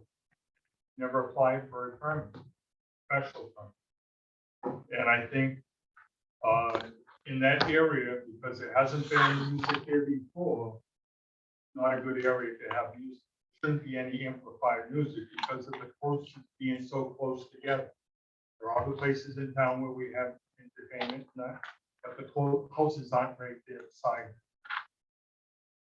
So I just ask you to look into that. I would ask you to issue a cease and desist order on them until they apply for a license or a permit to actually have entertainment at the. Thank you, Mr. Warner. Sure. Name is David the farm. I live at 41 Main Street. I live right near that the complaint. She's complaining and that lady. I don't hear it. I understand it's right there. When St. Joseph had their spring fling, they allowed them to play music till 11 o'clock. They never complained about that, did they? If you did, nothing was done. Director Nelson. You know what I mean? So here's a woman trying to start a business here, and just because two people complain and I don't hear it, I live 2 houses from the business. So whatever she sleeps, if that was bothering her, sleep when the music's done. 10 o'clock is not a late time to play. The spring fling went till 11 o'clock. Isn't that right, Mr. Moore? He ran it. So whatever is happening here, if you want business to stay, don't make these rules and regulations just because somebody complained. You go there and you sit on my porch when they have that, you won't hear it. And I'm right there. Yeah, we're not going to respond to that. This is a time for citizens' comments. You're allowed to make your comments. And My again, name is Teresa Stacy. I live at 28 Main Street. And I do hear the noise. I have video and audio recordings that I can present to you right now to show the noise. This is on the agenda. yeah. So, Just wanna let you know. But he brought it up, so. yeah, no, thank you, Ms. You want to hear my audio and video right now? Part of your report. No, this is on the agenda, and our conversation was that we were going to bring it up on a separate item on the agenda. It was under old business. This is citizens' comment.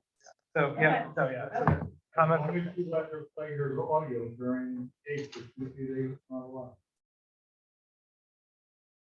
Any other citizens' comments at this time?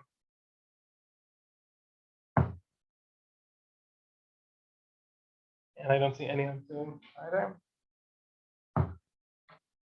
Okay, thank you. Item 5, applications.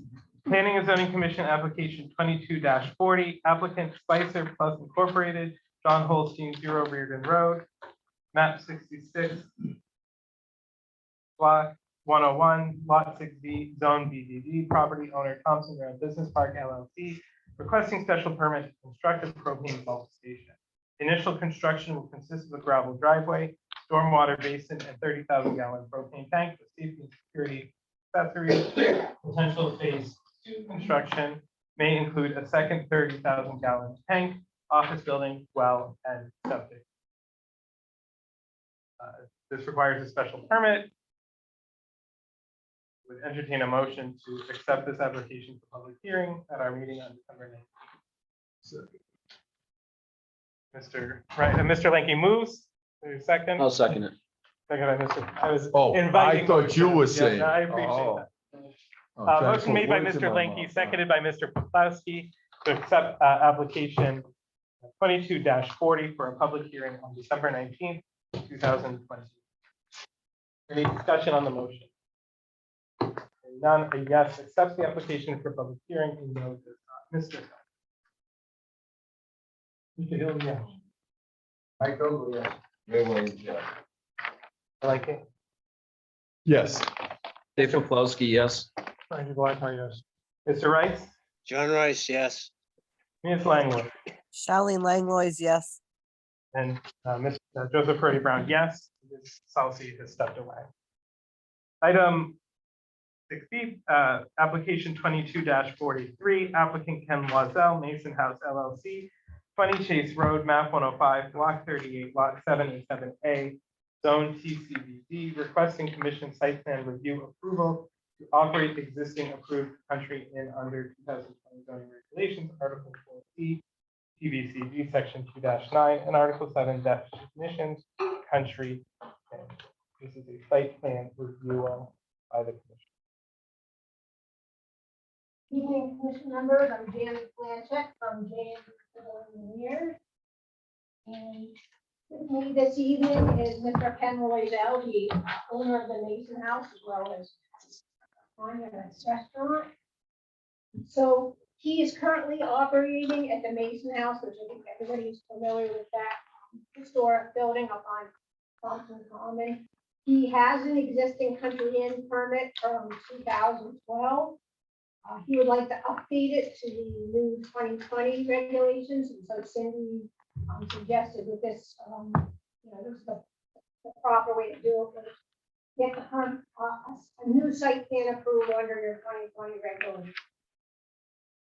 We have a long meeting ahead potentially, so I'll try to be brief, but please ask me any questions you want, and Ken is here as well. So he's not proposing any new construction on the site. It's on the site, exists right now with the 1845 house, the 1760 carriage shed. I think everybody knows has invested millions of dollars in upgrades and renovations. And he's just kind of getting the business model up and running. He would like to have the ability to occasionally erect a tent behind the carriage shed, which is pretty far from Chase Road, with parking on the lawn. So no structures whatsoever. For occasionally to have events in the tent. And so that's why Cindy said that it should be updated to the new regulations because of the 2012 regulations prohibit the use of tents and canopies. So there's really, he already has a parking space, a paid parking lot of 23 spaces. He could fit another 35 pretty easily on the lawn, and that's one of the reasons why I did submit photographs. And I believe I see some of the members when we have the packet. I gave them the color ones because they look better than what we got in the packet. Oh, excellent. So we're passing the color ones around. Okay, actually, I have a few too. But it just, I think in general, it gives you a. Yes, I don't know, we already seen it. Thank you. Thank you, Ms. Blair. Weird. Just various colors, it gives you an idea for the scale of this lawn, how large it is. Hey, you want to put them right over there, please? Thing that, there have been a lot of talk about including businesses and bringing money into town with businesses. This is something I feel that will make a good investment in town, that will bring money into the town, and it's a good fit for that location. Chair? Mr. Lincoln. Janet, you're saying that the tent will be like on the first picture, be somewhere behind this, like a garage. type building, Correct. correct? There's a maintenance garage and a caretaker. shed. Correct. So behind that, All right, and on the second picture, it's gonna, you're looking from the backside, looking to that. So it's gonna be in that that shows area. the width, like Okay. how large that. And it's got plenty of room. You know, it has, you know, enough space to put the tent and hold X amount of people, correct? Plenty of room. We did, have one event as I could try it out, this summer, and it was, very, very successful. And when people see the beautiful landscaping that was put in, and including the existing pavilion across from the Okay. common, you know, it's really attractive for people to want to go there. We've got even, some youth groups and stuff have approached them, like we have our photo sessions at the pavilion, and he's been proven himself to be a generous member of the community and letting people go and take pictures on his grounds. So, and also there's ample parking too. Correct. Okay. Mr. Chair, Mr. I Lincoln. I make a motion that we accept application. You know, 1843. 2243 to bring it updated from 2012 to 2020. A motion has been made and seconded to accept application 22-43. Is there any discussion on that motion before a vote is taken? Mr. Chairman, The- Mr. Chairman, John Rice. But I hear you, John. The motion- Janet, I just had a Just question. 1 minute, John, sorry, just 1 minute. Sorry. John. All right, Motion was to approve the application. Go ahead, John.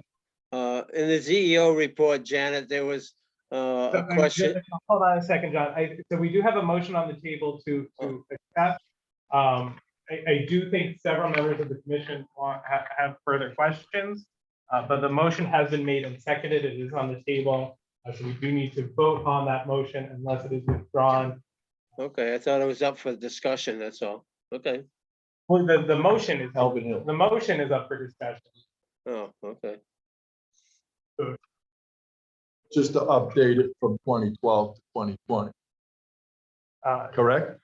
Isn't that what it's all about? So he can do the Yeah. thing. That's what it's all about. All we're doing right now is I made the motion to take it from 2012 to 2020. Mhm. Okay, and then take it from there. Yeah, but so the discussion should be on the motion, not on. I think if we have any further questions for Ms. Blanchett, we should either vote on the motion first or withdraw the So motion. we are just taking this motion. Am I wrong, Cindy? I'm sorry. I don't know, is your motion to approve the application? Yes, that's what I said. Okay, Yeah. Take the application okay. and, you know, And so from somebody's 20 gonna second it, and Yeah, then it we're was gonna have seconded. ask for discussion. Right, that's what he did. Okay. Jane was the first one to discuss. But Yes, She jumped we'll the do it, gun. right? Okay, So discussion's okay. okay, great. So we got Ms. Salty and then we'll get you, John. Sorry about that. Okay, so I just want to be clear what I'm going. It is literally just taking this from 2012 to the present 2020. Because I'm a little interested in what he wants to do with the tent and everything else, what he plans on doing with it, and what kind of entertainment and or functions he's going to have at it. But if this is just the motion, No, To you can bring go it ahead and back ask up. those questions. okay, Right. what is he going to do? What is he planning to do? Why I put them, didn't you hear what Yeah, I that- just thank you, said? John. It was my fault. It was my confusion. Okay. I mean, you could use a tent for a graduation party, for a wedding. He's not, and correct me if I'm wrong, Ken, does that sound? Yeah, we're gonna, one of the issues comes up, there's a lot of, situations where the nation house itself, 70 people without a tent. But in cases we have a request for 100 people or more, we kind of have to have more space. We had a drawing for a free wedding, which was won by someone in Thompson this past August. So we had 100 people, we put up a tent. And we had music and made sure that blowing up volume. I was standing up at the, even though it was amplified music, I was standing at the front of the house at the entranceway to the Mason house. I couldn't even hear it. And also, we had babysitting going on in the cottage. Got a TV on here, so, but in the tent, it was fine. We had it set up so the music was going towards Marionepolis. The speakers were going towards Marionepolis. And speaking about Marionepolis, they have music all the time on the media. But anyway, so that, and not only graduations, a lot of times, we only on the restaurant. And we have a lot of requests for large events.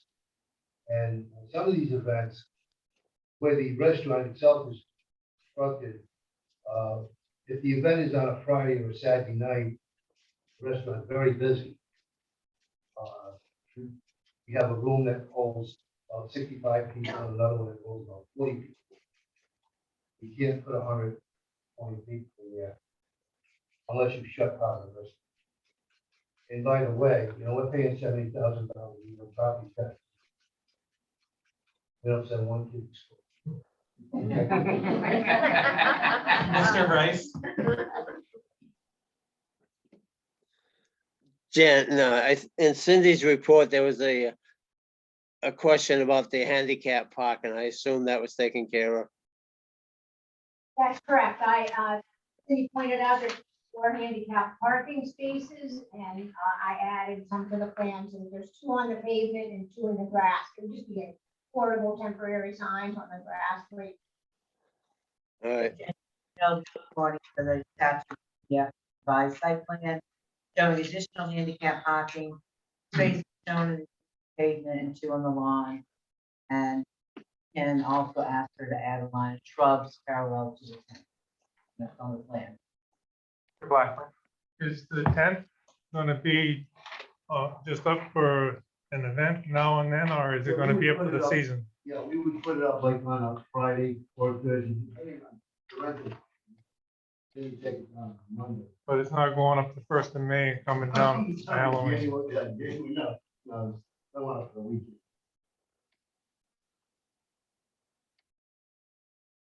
Mr. Paprosky? Cindy, the West Thompson Road venue with the tent, is this similar to what they did, the Country Inn? It's similar to what they wanted to do, yes, but they also came back for an amendment for the barn. Yeah, And I believe that in that one that we left that if they wanted, they still had permission to do the tent. If they wanted to do a tent later on down the road. Yeah. Yes, basically the same thing. The same thing. Okay, thank you. Yeah, nothing is, Mr. Chair, so nothing's really changed, will never change, he's just, they're gonna do what, it's just to give you a little bit more space, so. Like you said, if you get 100, In the old regulation, we couldn't put up. I understand that, I get it, and I'm 100% for that, because, you know, like you just said, you just dropped $40,000 in tax. Oh, so, I'm sorry, I apologize for that. Once we open up, that we have to. Right, yeah, I understand. Yeah, I understand. Thank you.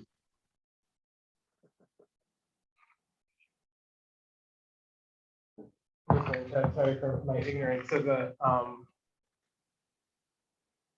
handicap spots on grass is ACA or ADA, I'm sorry, ADA compliant. Yes, it is. There's some of the state parks and stuff have gravel and grass. Yeah.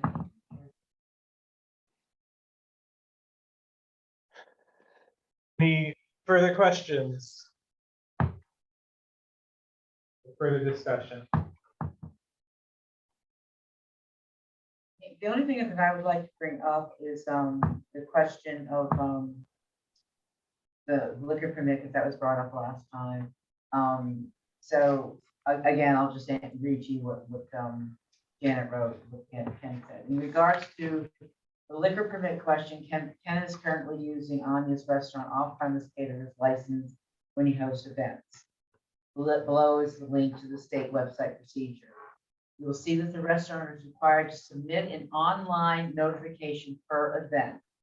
It's my understanding that when Mason House is fully open, Ken intends to get a specific liquor license for the Mason House, but it's not cost effective yet because he only has hosted a few events. So the answer to any questions concerning that liquor license, it's on the website here. And when he has had his events, he's had that You liquor can only license. have, you can only have somewhere around 15 or 20 off-site catering with the liquor license that I need. So as we open up, we've got a restaurant in there that will be open 2 or 3 days, at least a week. So we would be using bar liquor very frequently. Wouldn't make sense to do it from Anya because you would only be able to do it 15 to 20 times a year. So we didn't want to buy a liquor license. It's $1,450. With only 3 or 4. It's just like the liability insurance. Every time we've had a fair, we bought liability insurance just for that one affair, rather than getting a year's policy. But obviously, once we open full time, we would get a policy for the entire year. I just like to bring it up so, you know, it's not his fault that there is something going on there. People park on that road all the time. So if he should not be liable if people are going to his event and they park on that road. There's people that park on that road all the time. So if there is other people complaining about that, he should not be held liable. I'll make a comment on that. We're going to be putting up a sign right at the entrance, parking in the rear. Last time you had an event there, you had a guy with a flashlight there, a man with a flashlight, directing people into the back. Many people, because it is a town road, we checked it out, it is a town road. Many people said, I've been living in Thompson my entire life, I've always parked here, I'm not going back there. Right. Yeah. Well, I just want to make it so that you're covered if people are doing that. But the bulk of the traffic will be, we also are coming to I don't want to speak. We have to decide the liability insurance and all that. But we're cutting the deal, I think, with Marion Apple. Park there also. So parking's not going to be an issue.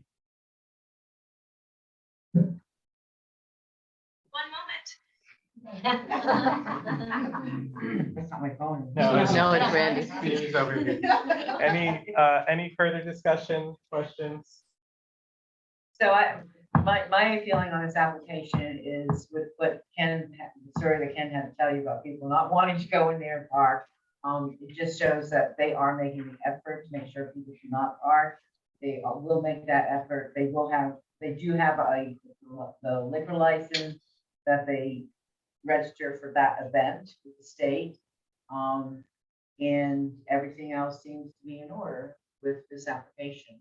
So I don't see any reason as a CEO not to according to the regulation. I do have a question. Mr. Kroger. And the green line that you have drawn, is that a buffer area of trees and things, or? This is the approximate woods line. That's Okay. what you're referring to. Because I see a trenches down there, whatever. So not Marion Apple. No, there's a serious stone wall. Property. Yeah, she was there.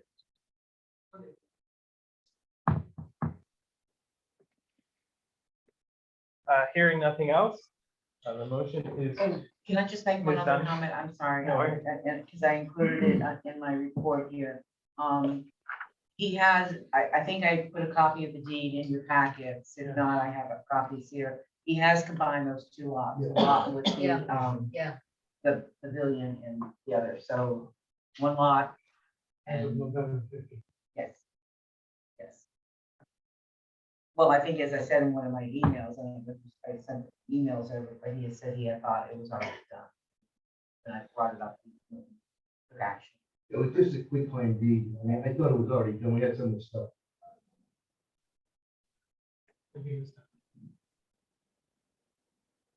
Hearing nothing else, the motion is to approve application 22-43.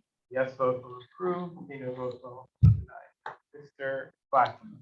Randy Blackmer, yes. Dave Paplowski, yes. John B. Lanky, yes.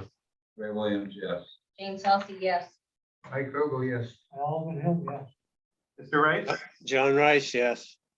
Langley, Charlene Langlois, yes. Brody Brown. Item 6, applications received after agenda posted. It is 7. It's, Yeah, the numbers don't change until later. the numbers have changed. Well, because we moved this, I was confused, so. Sorry, my life. None, brilliant. Item 8, old business, 27 Main Street, noise complaint. Ms. Dunn. Okay, so, I think it's a separate page. Yes. So everybody read. But I will tell you, when, Teresa, right, when she came in last month, it was an error on my part. I had communicated with her all month, and I said, yes, I will put it on the agenda for October. And when I do that, I have a folder that I put the paper in there, and I did not put that piece of paper for this issue in that folder, and that's why I was totally unprepared. Gotta find it.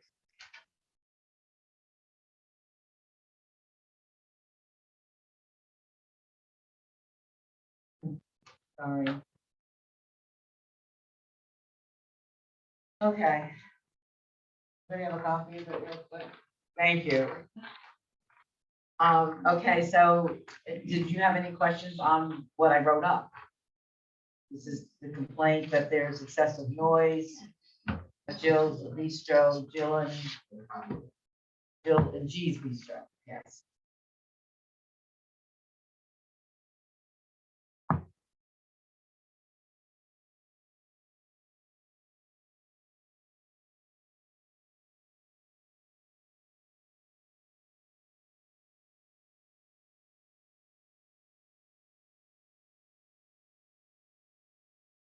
You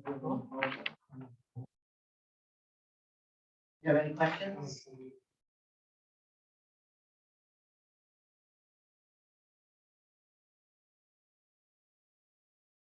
The, Mr. Langley. Mr. Chair, Ms. Dunn, on that, on the noise complaint and everything, do you have any numbers that were given to you at what the decibel level is from point A to No, I point don't B know or what point Teresa C? does or if Jill does. Do you have any decimal, I just have audio and video, but I'm only 26 feet away from the building. And did I you want to can- hear her Have audio? you heard the video? at all? No. No, she no. told me on 3 separate occasions she No. would record and she could. Yeah, I have my own recordings as well, but the same thing. I think it does. So do you want to start? Is that where you want to start? Yeah, just listen to the audio, please.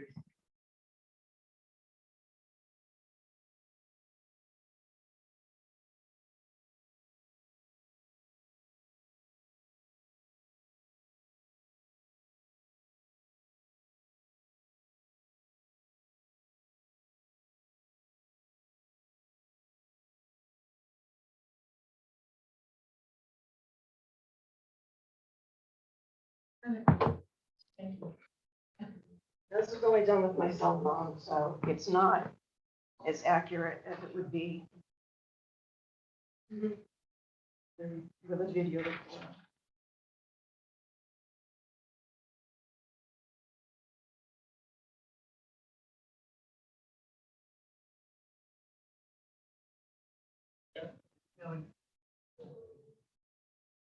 And that's taken as from your house. Okay.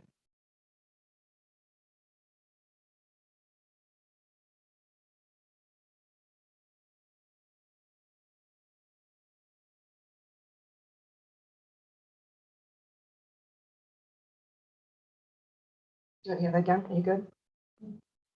I'm good. Okay. Well, I'm good. You good? Good. I should Thank bring my you. generator over. This is from the comedy show.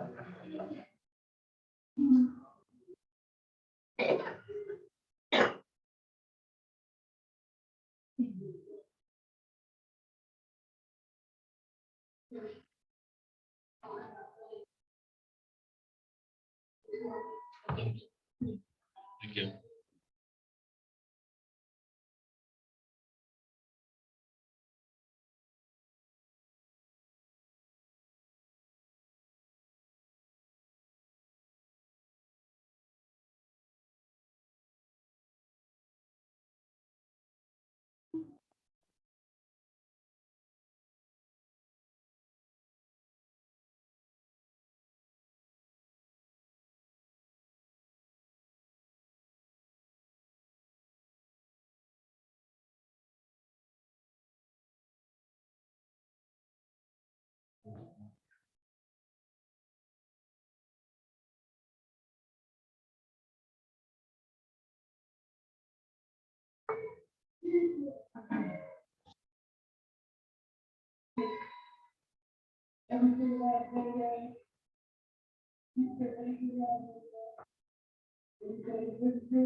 Last week.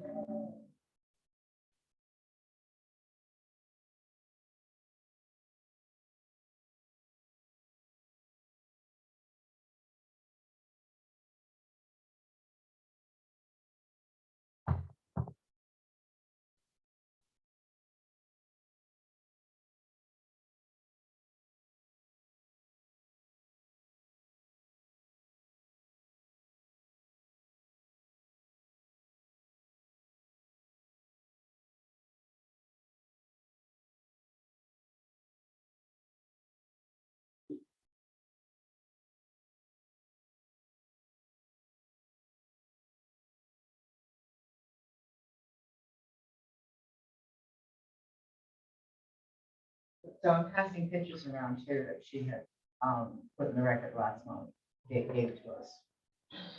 And what time does the entertainment start? 7 to 10.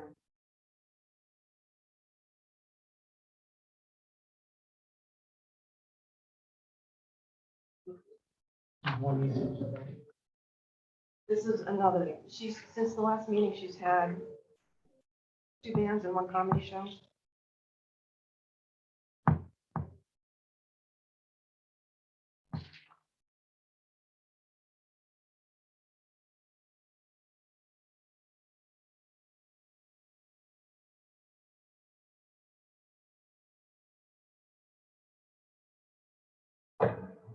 Thank you.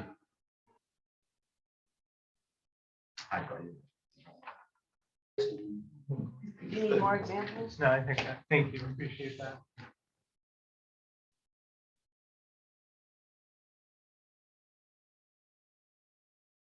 Comment on this? Yes.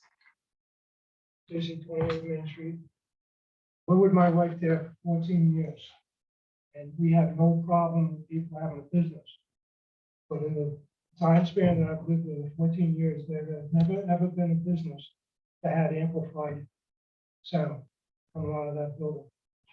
And all of a sudden, this arrived. I understand that you have a business to operate. I appreciate it. I've had a long talk with Rob Fournier That's about why it. you've never had a conversation with me. Just keep, sir, if you could, direct your. So what I want to get at to point out is that, people are saying, oh, it's not too much. It is way if you live there, because the acoustics in that immediate area are really unique. The reason why I say that is because at the far end of the playground where the school is, you could practically hear a rock pebble drop on the ground all the way through there. You know, when it's quiet and there's no traffic around, you can hear everything. So when you have amplified sound coming out of one space within reach of your house, it travels everywhere.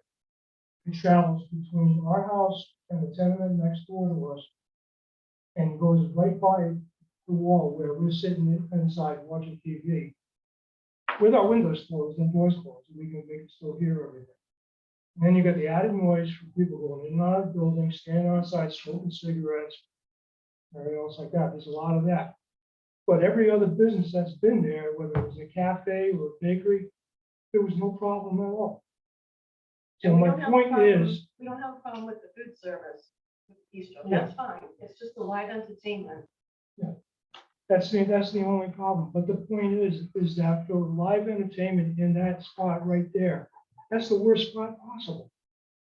It's a small space and everything. And I'm happy for Bob Fournier for getting somebody in there to have a business. And the only thing that bothers us is the noise, nothing else. Other than that, we fully support her having her business. Mr. Hill, and Ms. Thompson. Ms. Stacy, do you have I don't mean to be facetious, but do you have a recording of St. Joe's Carnival all these years? No, Did you have a logic complaint? no, because it was only 3 days once a year. This is every week that she has live entertainment. So that loud noise is bother. It did, but I tolerated it for the 3 days because I knew it was for a fundraiser for the Catholic school. I could tolerate it for 3 days, and it was on a weekend, Friday, Thursday, Friday, Saturday. So you're telling me that 27 Main has entertainment 7 days a week? No, every week, 1 day a week. 1 day a week. But who's to stop her from having 2, 3 nights a week? She doesn't have a permit for live entertainment, so why is it allowed We'll to talk about continue? that. Oh, yeah. Have a copy of her permit. She has a permit under the regulation. Yes. I And she thought- has a liquor license. permit, Okay, yeah. the live entertainment goes under the liquor license permit. I thought they were 2 separate permits. It's part of the liquor license permit. Is part of the liquor license permit? Well, let me, but it's my turn to speak, I'll explain it. Oh, no, yeah, let me see that. I think I.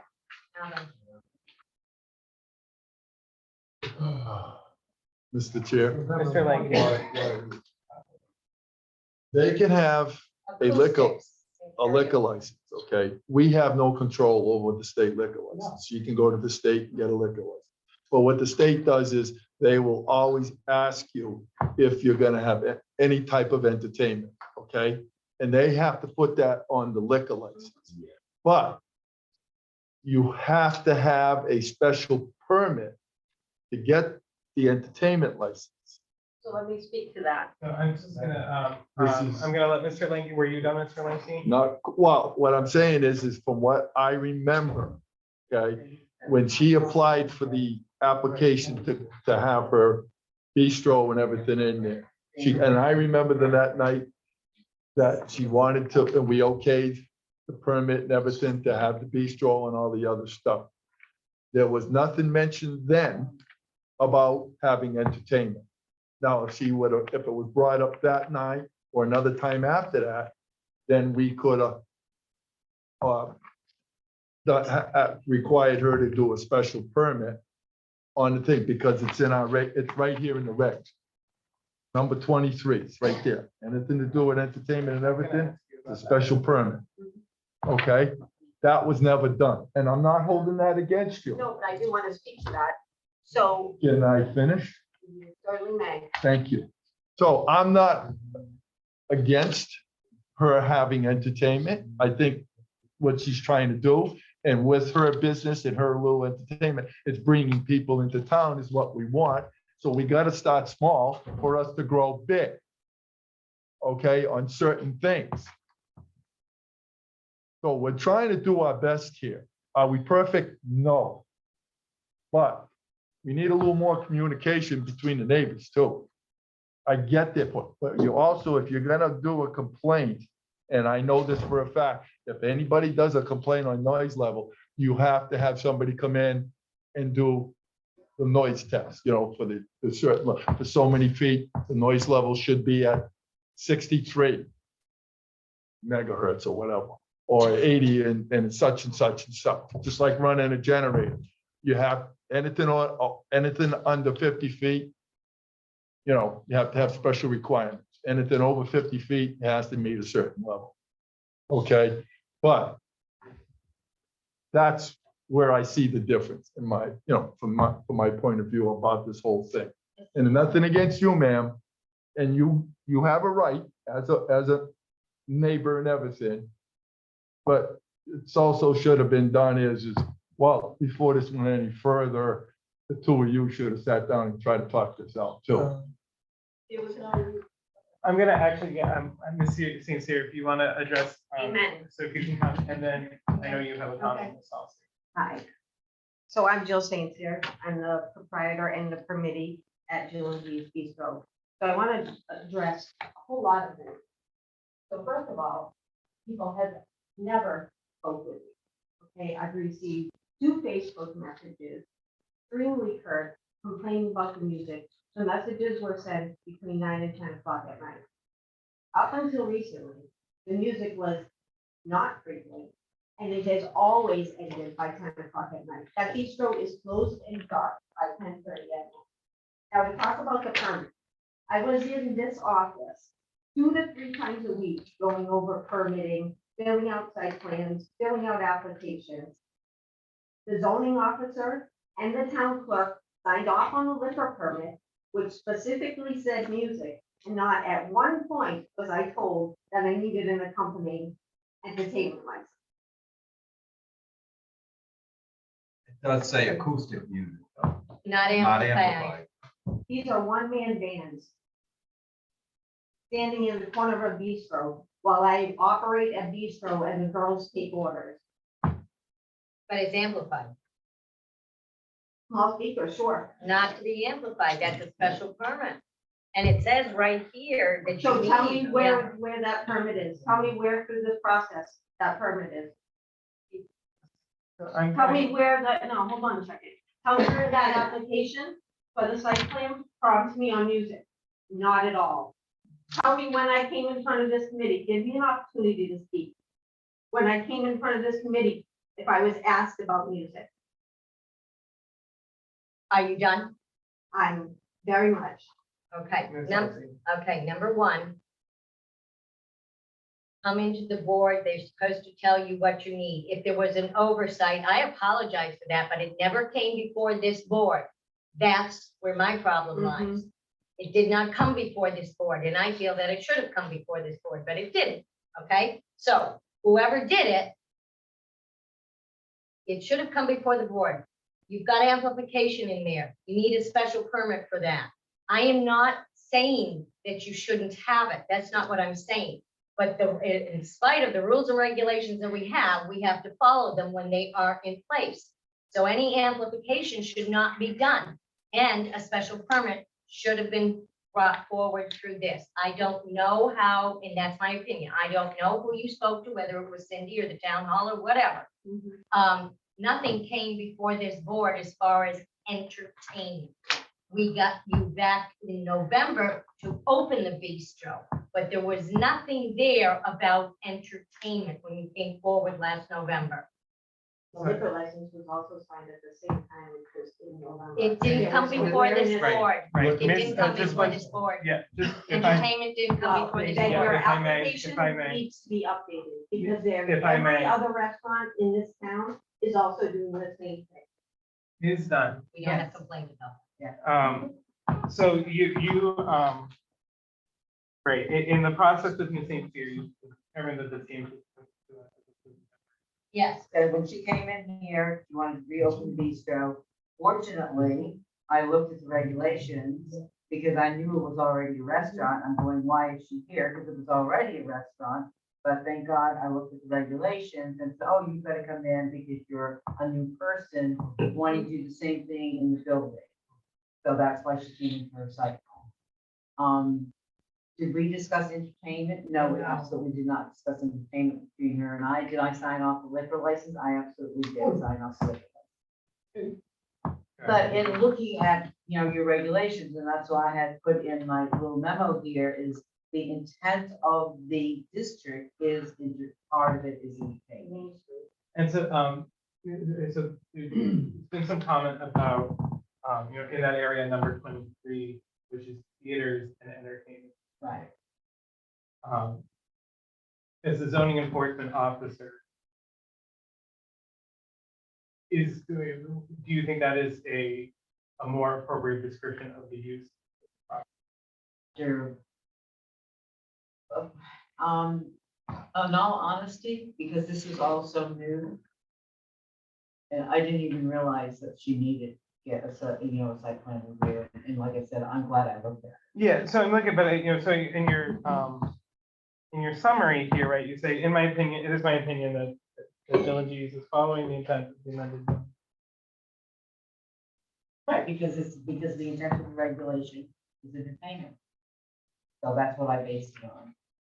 And and again, I didn't even know the other part that was brought up earlier is even in the regulation.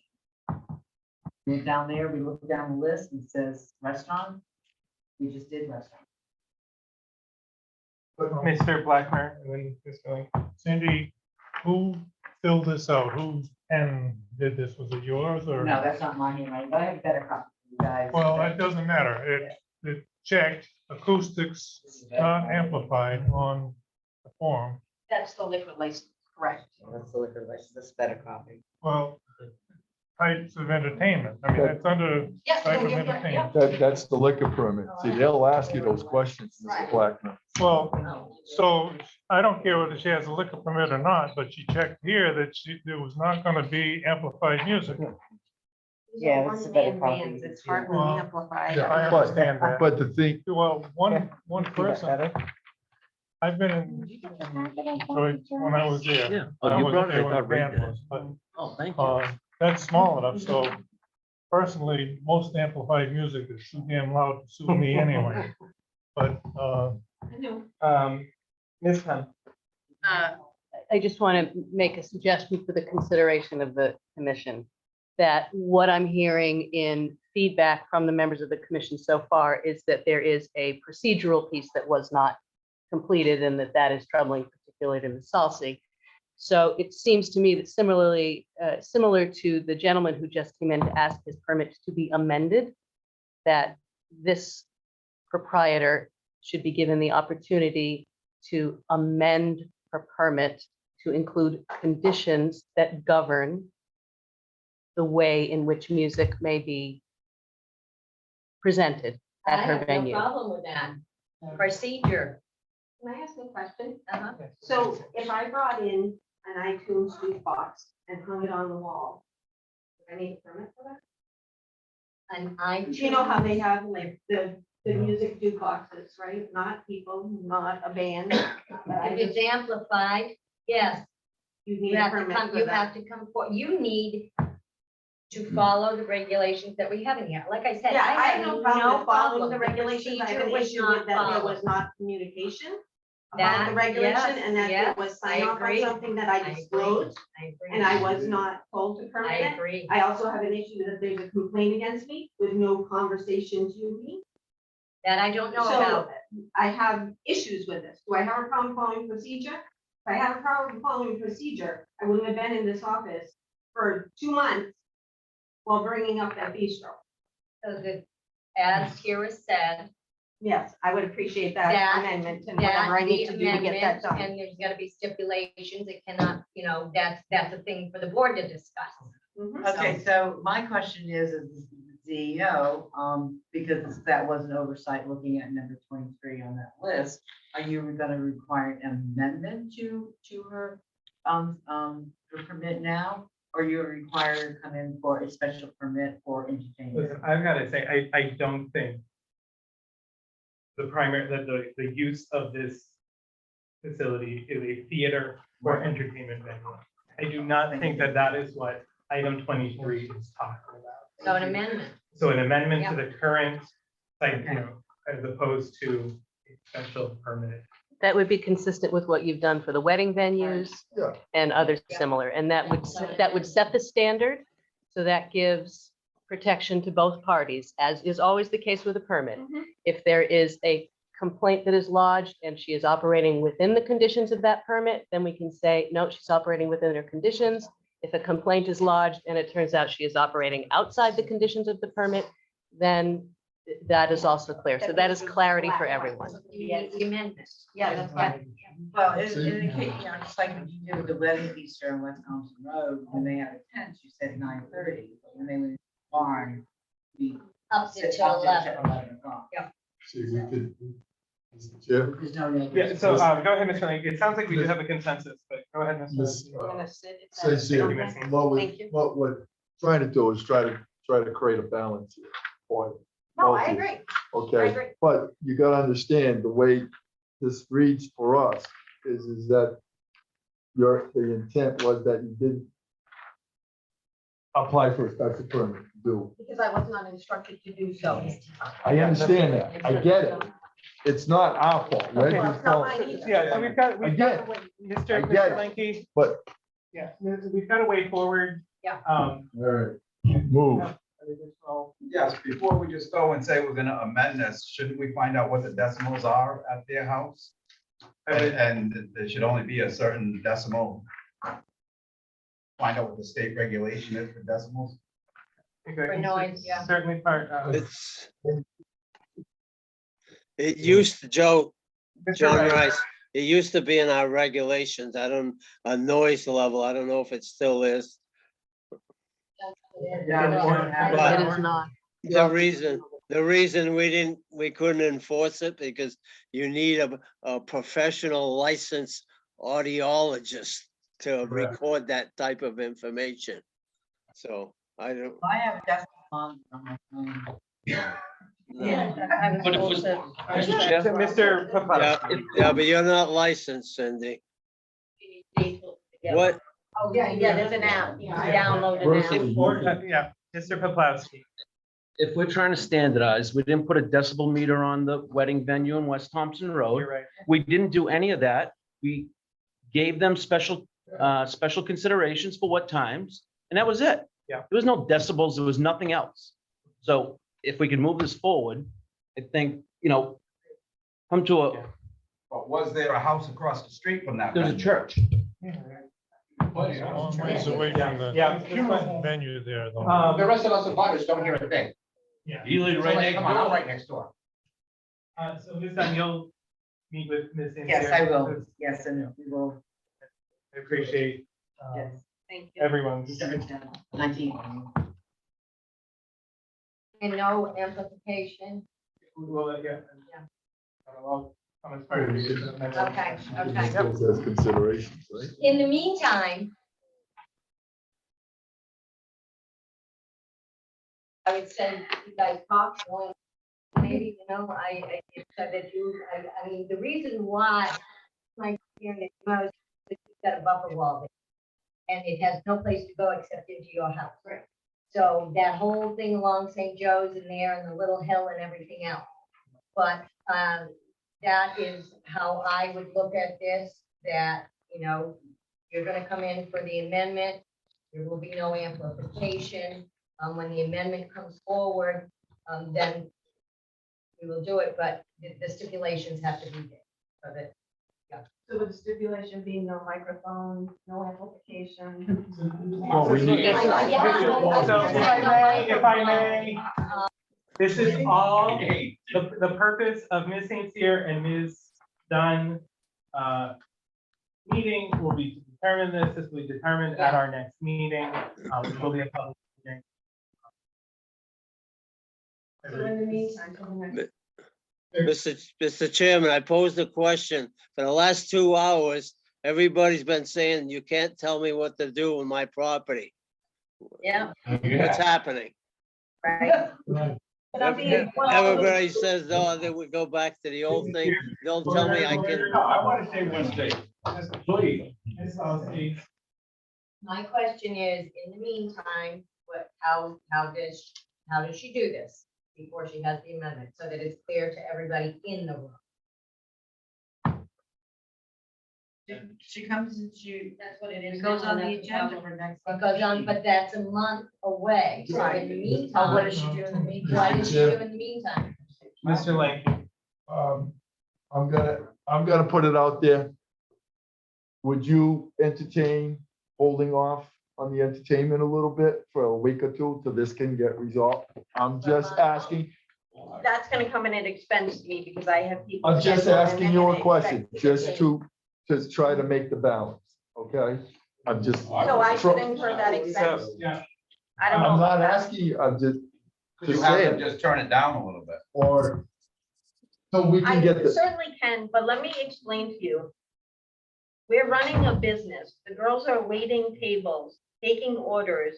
This is not loud already. I don't have a single guest in the bistro complaining about the sound inside the bistro. I don't have any other neighbor complaining about this. I've talked to Danny DeJesus. I've talked to Tiffany Benoit. I've talked to Rhonda Rooney. I've talked to these people. I have no one else complaining. Now, had these people approached me in person, as opposed to sending me a Facebook message, or had they acknowledged, allow me to speak, had they acknowledged me when I said, geez, the next time it happens, let me know and I will come to your house because I want to hear where this is coming from. I could have tried to reposition things. However, there's been zero communication other than to my landlord, to the zoning officer. No communication to me. Well, we can move forward from that point now, okay? So what happened is done. Let's move forward and go from there. Well, I want to understand the stipulations, because if the stipulations are so restrictive that I can't bring in music or operate my business, then I will close. No, we're not talking about that. That's coming, that's the Well, amendment it's that comes coming, forward. that's what I'm saying. And to Mr. Rice's point, We just talked about people don't want to be told how to manage their property. I think I am well within ordinance, having music until 10 o'clock at night, being a respectful neighbor. I'm not having bands, I'm having a one person perform. And just so you know, Mr. Chairman, Charlene's got her hand up in the Zoom room. As a homeowner, I shouldn't be forced to listen to the music coming from the bistro and be disturbed for 3 hours. I should be able to go to bed without hearing the noise that's 26 feet from my house. Number one, what Mr. Rice said and what you said, Ms. St. Sincere, telling people what to do on their property. Yeah, I agree. But what is on the books, we have to follow. That's on the books. So the amendment that's going to come forward, the stipulations, there can be an agreement here. There can be a happy agreement here. So that's the goal that we're going for. We're going for middle ground. And it would be good if parties talk to each other in the meantime. But right now, because you don't want to lose money with your business, and I understand that, the holiday season and everything else. So I think it would be good possibly if you and Ms. St. Cyr can sit down and maybe come to an agreement, or at least try to come to an agreement for now, and then we will go from there. We can't go backwards. Everything's already been, the things that have happened, but we can go forward from this point. And we do have to follow the things that are on the books already. And that's, so I think possibly maybe being able to sit down and talk to each other and go from there until the next meeting, and then we'll go. Ms. Langlois and then Mr. Krogel. Charlene, you're on mute. Yep, sorry. I think that, yes, have them have the meeting. Let the bistro continue the way it's been continuing, seeing as she has not, wasn't on her site or on our site. Let that continue. The neighbor can pretend it's the spring fling, and it can get her to the next section of the next section that she needs to be in. And then hopefully they can sit down and talk about it. And I do agree with Mr. Rice that you have the group that is sitting here. They want to do what they want to do on their property. They want a shed where they want it. And you're all in agreement with that. But now here we are saying, but I don't want music. I don't want acoustics. I don't want. So be careful how you come in here saying what you want, because until it's your neighbor or your club or your band or your shed that's going on your property where you don't want it, then the whole rules change. So the bistro should stay as is until they can come to an agreement. Unfortunately, if the business feels like she cannot make money in the town of Thompson because we're the quiet little corner, then she'll probably head on over to Putnam. And that might be the better place for someone to be that wants to succeed. And that's just how it works. Thank you. Mr. Krogel. Well, we all know we've had good neighbors and we've had bad neighbors. And hopefully the neighbors can get together and work something out. The whole thing of life is communication. So let's hope something will work out now. I do have a question. That boys, don't we have, this may not apply at all, but if I was to be running something in my yard, isn't there a quiet time hour? That I can only work from like 8 AM to 7 PM or something? And I know a restaurant is a different venue. Yeah, I think where we've done that is we've added conditions to permit. Because there's no ordinance, there's no noise ordinance. No, we don't have anyone. Yeah, something like what you would be suggesting, like would fall under the heading of an ordinance rather than a zoning regulation. So it's just remember we spoke about something, but I didn't. Okay, thank you.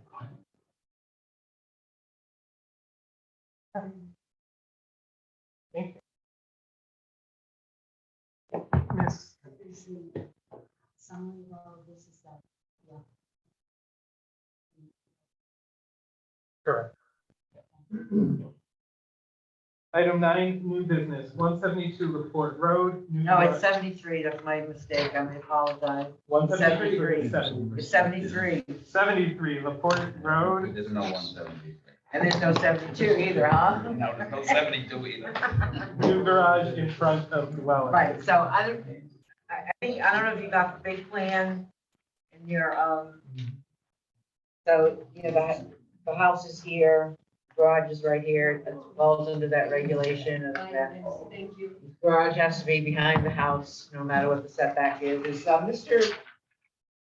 Mayo here today? No, I guess. Cindy, I would suggest that this might have a different outcome at this point in the meeting. Well, we waived that before for other people. No, we waived. Initially, they had to go to the ZBA, and then we got. Is there any questions? Can I make a motion? If everybody's good with that, can we just make a motion to approve it? Motion has been made and seconded to approve garage in front of the dwelling on 73 LaPorte Road, made by Mr. Poplawski, seconded by Mr. Williams. Any discussion on the motion? Yes, we'll waive the setback requirement, and no, we'll keep it as is. Mr. Blackmer. Yes, allows the garage in front of the house. Randy Blackmore, yes. Dave Paplowski, yes. John B. Lanky, yes. Ray Williams, yes. Jane Scully, yes. Mr. Rice? John Rice, yes. Ms. Charlene Langlois? Langlois, yes. First round. Item B, 154, is that the correct number? 154? Yes, that is. Trailer violation. Oh, God. Okay, so did you read the letter, just look at the picture, read my comments on that? Ray drove by, checked it out. And they are here tonight. They came to my office and, I said, you know, it's very obvious and they were very honest. Yes, the water hooked up to the house, the septic, electricity.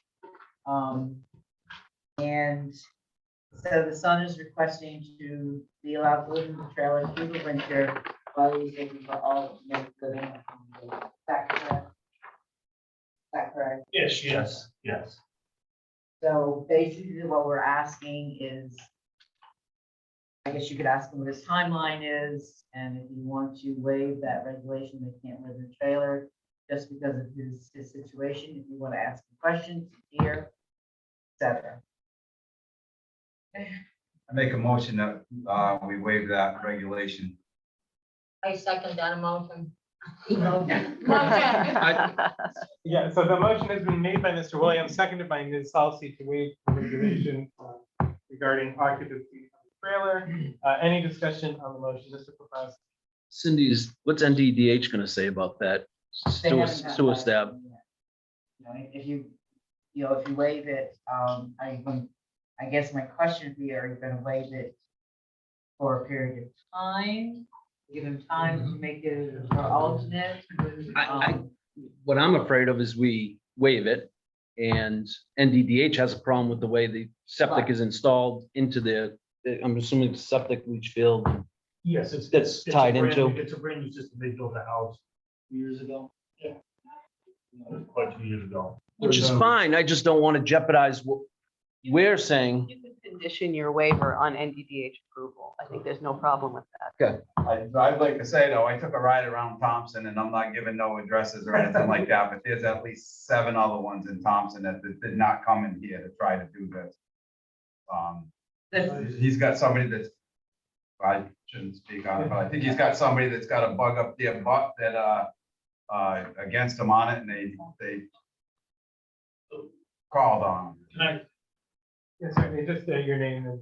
Ron Kozol, 154 Sunset Hill Road. I do live in the trailer on my days off, with my son. I work down in Montville at, Corrigan Rogowski. I do a lot of hours down there, so I stay down there a little bit. I come up here with my son, traveling from there to here to bring him to school, and just with mom lives in Putnam, my family. I've stayed there a little bit. So it is all, it's hooked up to everything. And I just need some time. I've gone through a divorce. I got kicked out in January. She still owns the house. I pay $1,500 a month to her. Working more hours down there is just not the mental health aspect of it. It's just not good for the mental health of it. So I need the time to get myself back on my feet. Charlene's got her hand up. I got Mr. Linky, then Ms. Salty, then Ms. Lightline. Sure. So Yes. what you're asking for is it's a hardship case, is what you're going through. And I kind of have to sympathize with that. I mean, can't expect you to live underneath the bridge with your son or something. So at least you got a place to stay. So I think what Mr. Williams just did is to give you the opportunity, but there's a timeline we have to worry about, okay? And we have to have something from you to saying, okay, it might only be 6 months. You know what I'm saying? To give us something to balance out, because down the road, somebody else is gonna come in, ask the same thing, you know? Me, hardship case, I'm for it, okay? But it's just a timeline now. Just what we need to do is have a timeline. 6 months, if he says 6 months, he'll probably be living in a house or whatever, you know, because winter's coming, you know, so we gotta have a little compassion here for that. Ms. Salty. then My Ms. Lightline. questions are along the lines of John's. What do you see as your time frame? 6 months to a year, you know, Okay.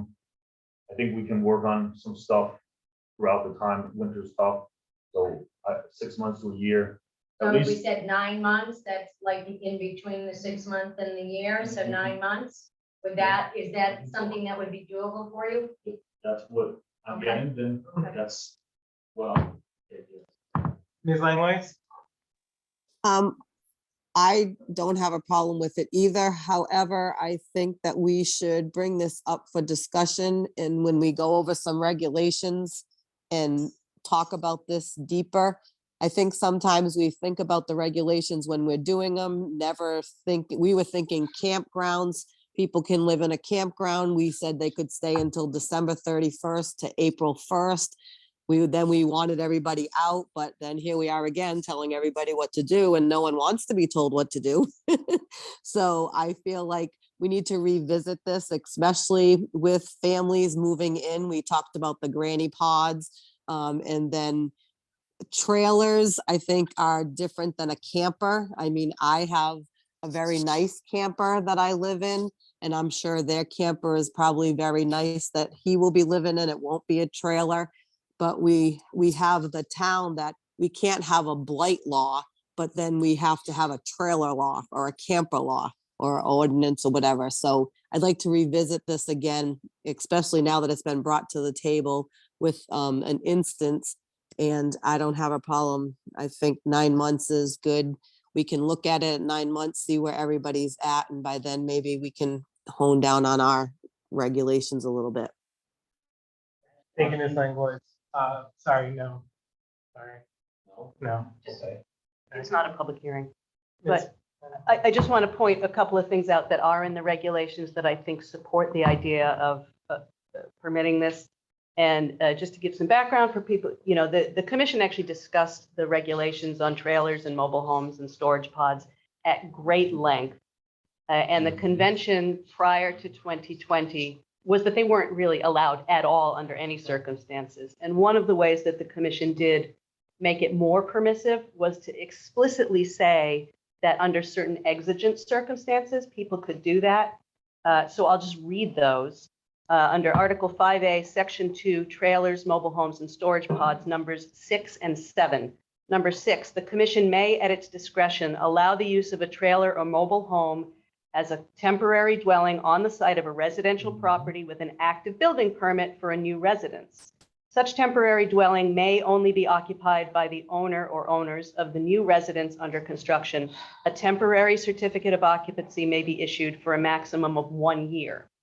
Number 7 is the commission shall allow the use of a trailer or mobile home as a temporary dwelling in the event of a primary dwelling being rendered uninhabitable by fire or natural disaster.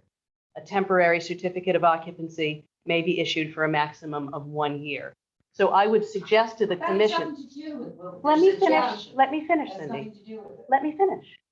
I would suggest to the commission that since we have previously in discussion made carve-outs for exigent circumstances, that to Charlene's point, if you want to revisit this for a future amendment, you can talk about other exigent circumstances, but that it would certainly be within the intent of this commission to allow people in difficult circumstances to have options. So, long way of saying I support Ray's suggestion. And if you're looking for a time limit, you've already given a maximum of 1 year on other exigent circumstances. So that would be consistent with what you've done prior. That's what I have to say. Mr. Chair. Mr. Propasti. Go, buddy. I'm just concerned that I don't want to give them a false sense that NDDH, if there's someone pissed off that they're doing this already and they're tied into the septic and they don't have NDDH approval, I don't want to see you going on what we're saying, you know, give you 9 months, give you a year, and you're under the assumption you're all set. It's my ex-wife that is, Oh, it's my ex-wife This is bitter. and my, She's doing it. okay. She filed a complaint. and my mother-in-law. I don't know exactly who it was, but I'm 100% sure it's. Somebody either from out one of town. They don't even live in town. Live in That's this right. town. But they could They just still, don't want it. So Yes, I know. when I started doing this, I was in a 31-foot, 19. That's on that picture. I was in another trailer. A month ago, they don't camp anymore. They asked me to take this camper. I said, absolutely great. There's a whole bunk room in the back with 4 beds that my son has his own room. I have my own master bedroom with a king-size bed. There's a bath and half. I said, this is too easy for me and my son to have a little bit more space. It's a 2019 Grand Design S-Class Solitude. It's one of the highest rated campers that you can get in 2019 till now. So it's not a 1990 crap box that is falling apart. Yeah. It's I'm just huge. looking out for you. No, It I sounds great. understand, and I Sounds appreciate great. that, and I understand, and I really understand what you're saying. And And the if- health department will weigh in on this because they do know about it. Okay, So- all right, that's fine. I'm And just if- looking and out if- for you. And Mr. Lenking? Again, like I said in the beginning, every time we did, with this whole regulations we've been going through, every time we made something and we thought we were on the right path, something would come along, okay, that we didn't expect, okay? Here's an example, all right? He's in a hardship. You know, you gotta give him a break.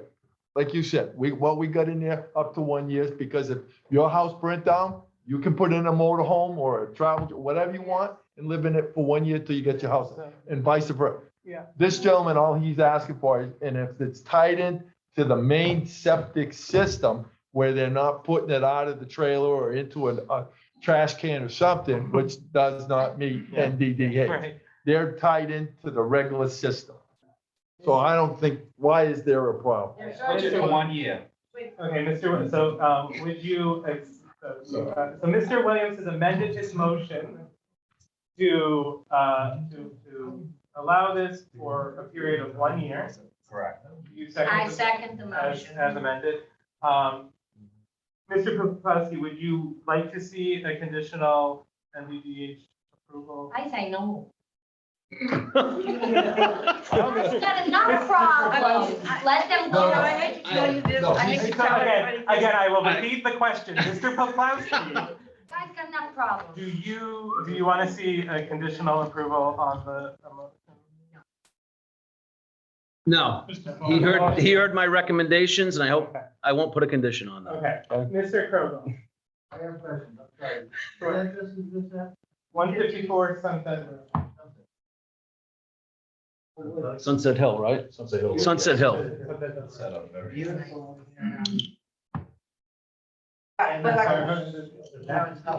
Yeah. This will come up in discussion somewhere. I personally do not care, okay?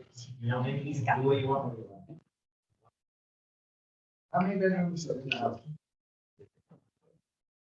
There's 2 occupied bedrooms in the house. In the house. There's 3 it's a 3-bedroom house. There's 2 bedrooms occupied. Well, I'm not saying it's a great idea. I'm just saying, because NZBA, it's a three-bedroom house. That's all. So cross that bridge when you get to No it. matter what we say here, Correct. and, Correct. and CDH should have that. Yeah. Correct. I don't care. So with that in mind, the motion on the table is to allow the occupation of the camper for a period of 1 year Was the inn? as of I don't even see through November 28th, 2023. Any further discussion on the motion?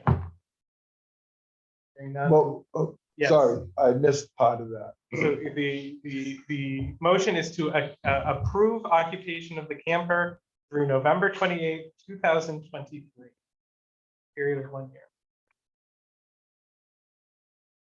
Any further discussion on the motion? Thank you. Hearing none.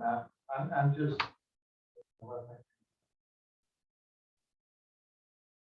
I just think 1 year is a long time. That's what people want. You could have 15 people in that house. You could. The 3 bedrooms. You can just. When NZBA looks at the amount of bedrooms, they could care less about what the Well, the- three-bedroom home will take for the septic system.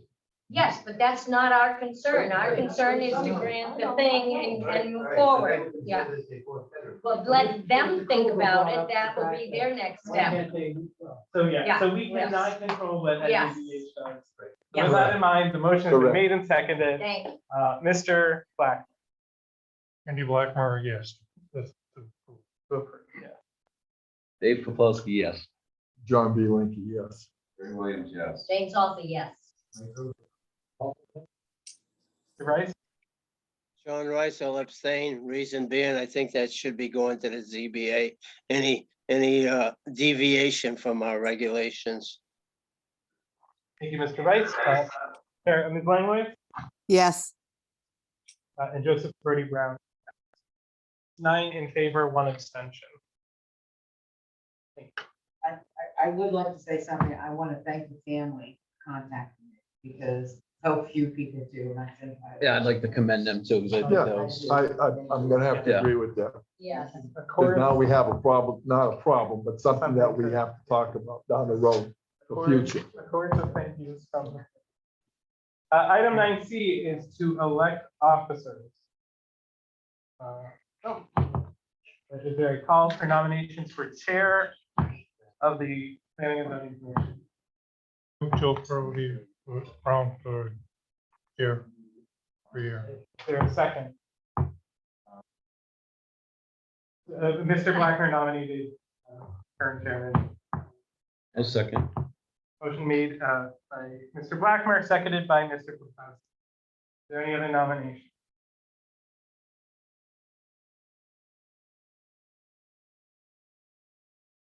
Nominations be closed.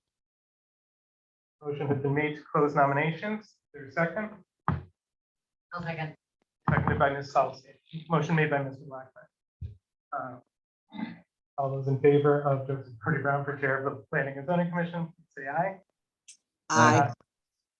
All opposed?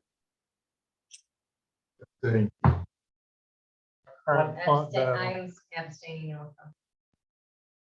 Any others? There were 2 abstentions.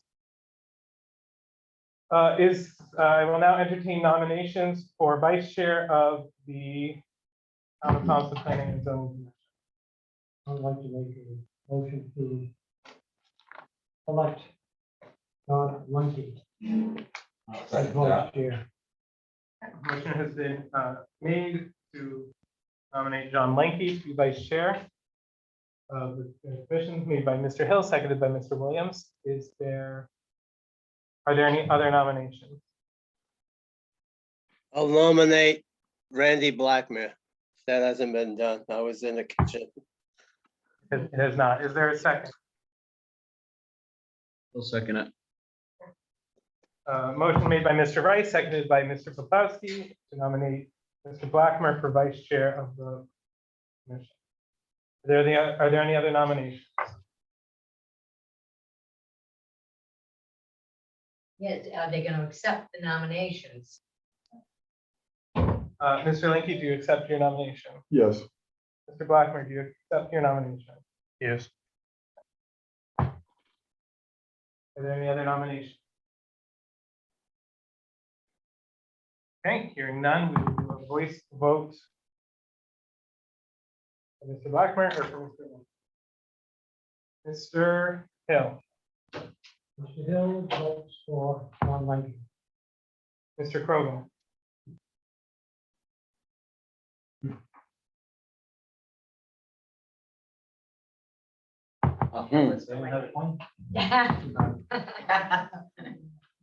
Mhm.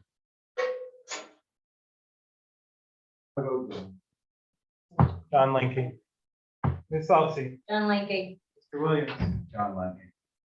Mr. Linky, Give her a second. sorry. Mr. Linky, John Linky. Mr. Poplawski, Mr. Blackmail. Mr. Blackmer, Mr. Blackmer. Mr. Rice, Randy Blackmare. Ms. Langlois. Mr. Blackmare, I will also vote for Mr. Blackmer. This is a quandary. That's 5-5. I break the tie. Mr. Blackmer is elected vice chair of the planning and zoning. Wait a minute, how many of us are sitting tonight? 10. 10, all Oh, so 10. you get to vote twice. Shouldn't we have one more? We're supposed to have one less is what it really is. The state regs I recommend have never heard 9. of a town that had an even member. believe me. Right. I know. Even the club- even the clubs I belong to, the Even board of the- directors are all- even- they're all- Yeah, That has to be an Odd ordinance. number. It's either 9 or That 11. has to- you have to- It's because of the These are way the odd commission numbers. was That has constructed. to When they be- combined the Combination of commissions, the there was planning 5 and and 5. Yeah, that's They were how- 5 and 5. Oh, no Yeah, kidding. in order to change that, you have to. I wondered that. Yeah, that's why it's allowed in state statute, because some towns had them separate and then combined. So wherever there were 5 and 5, they allowed for 10-person boards. They, actually, this board years ago voted on whether to reduce it by 1. And that's where we are. Voted not to. I will accept nominations for secretary of the planning and zoning commission. I'd like to make a motion to have secretary of our commission as Brian Santa. And, I'm sorry, can an alternate? He's an be alternate, elected? isn't he? Yeah. Can't be one. An alternate has all power. I know, but only when he's seated, Alvin. He could still discuss, but he cannot vote. He's not part of the commission, he's an alternate. There's nothing about him.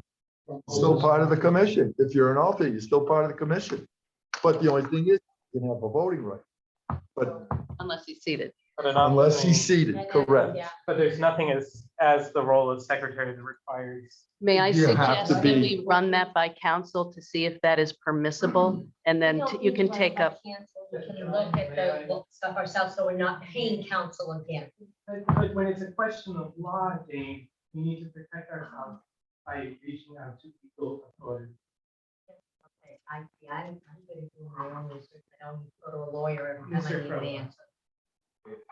I may be wrong, and this is just my opinion, but as alternate, I think it's Brian right in.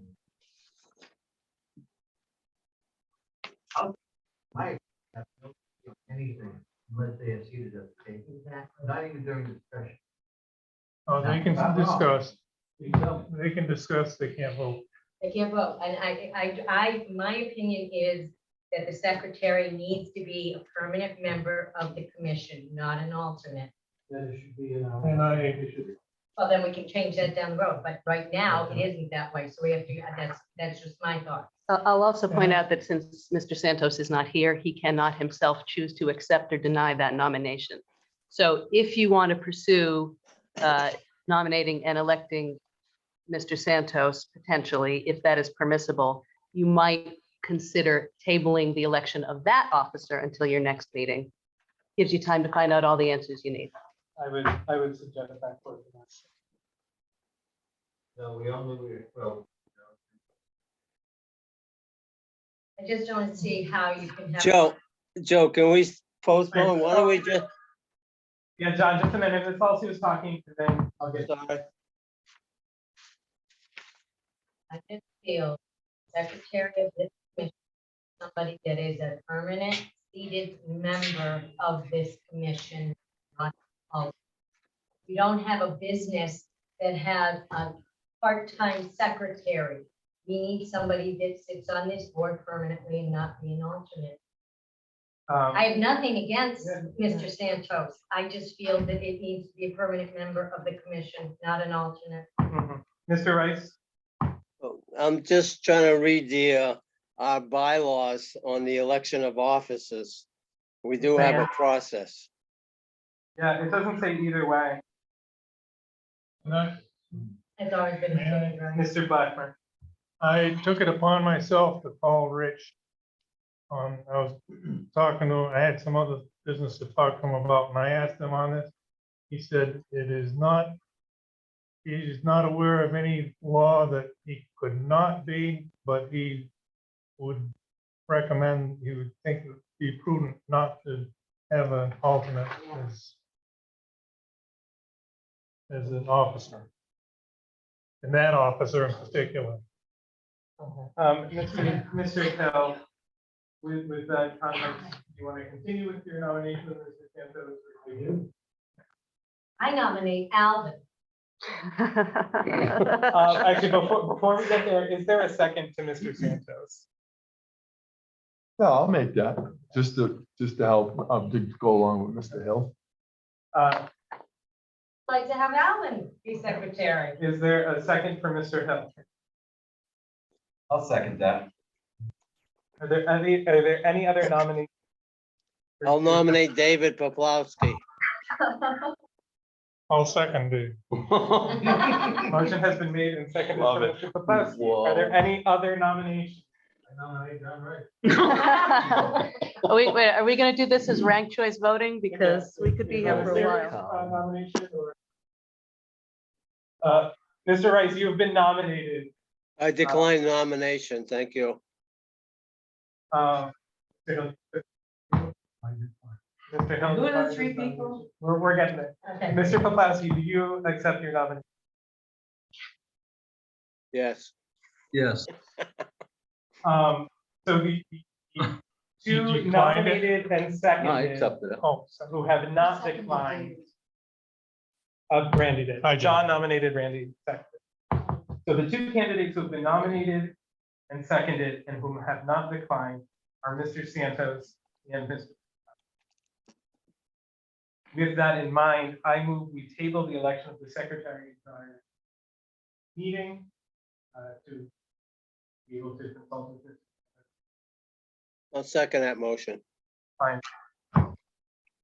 So motion has been made to table election of the secretary to the December 19th meeting. Is there any discussion on that motion?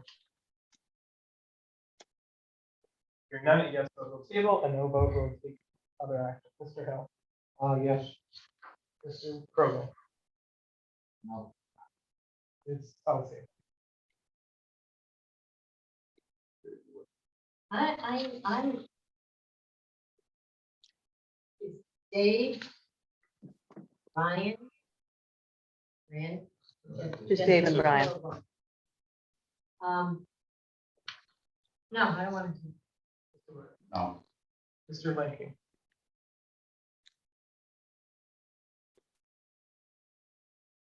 Yeah. Mr. Poplawski? You're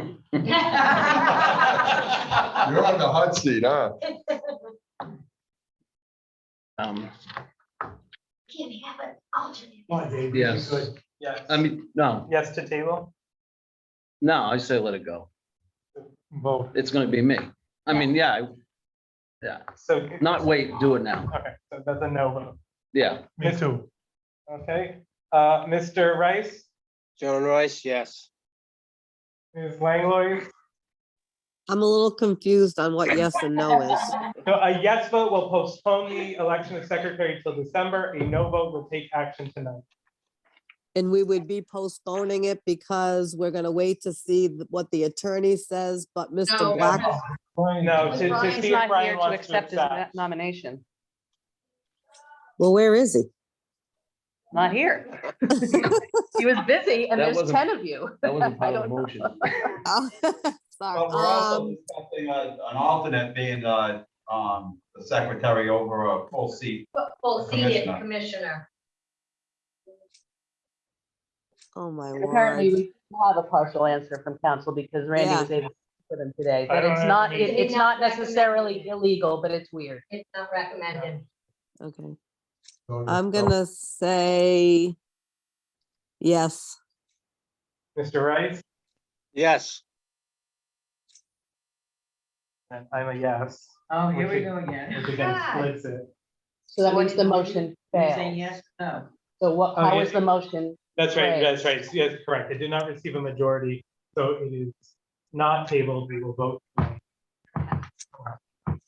Thank you. It wasn't choice between two people. Okay, so nominees are Mr. Santos or Mr. Poplansky. Is there any further discussion? I thought you don't need anything. Alvin did not He decline. did not accept. Yes. Okay, all right, sorry. I missed that. Okay, hearing no further discussion, the two candidates are Mr. Santos and Mr. Poplansky. Mr. Black. Mr. Poplawski. Mr. Poplansky. Mr. Poplawski. Mr. Lanky. Mr. Poplawski. Mr. Santos. Pollock.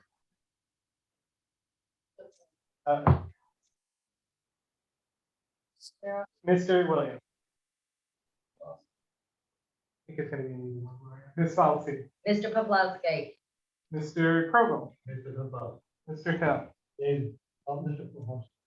Mr. Rice.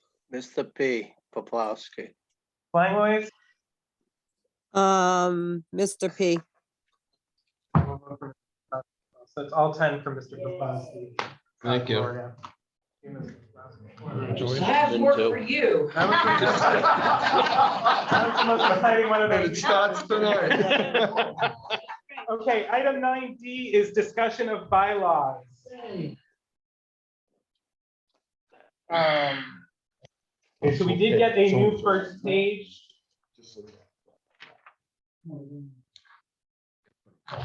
Yeah. Chairman, I have a question about the draft that was given out, just on one sentence. Yes. Under Article 4, membership in terms of office shall be as follows, and it's this sentence that I'm having trouble understanding if this is the intent. There shall be in total 10 members, including 3 alternate members. To me, grammatically, that means 7 regular members and 3 alternates. I don't believe that was the intent, so I would suggest that be reworded. So there shall be in total 10 members, including 3 alternates. That sounds like 7 regular. Plus members. 3 alternates. With an additional, 3 alternates. Yes, just additional. the word "and" instead of "including," I think clarifies what that's supposed to be. No, it should be, there shall be 10 members and 3 alternates.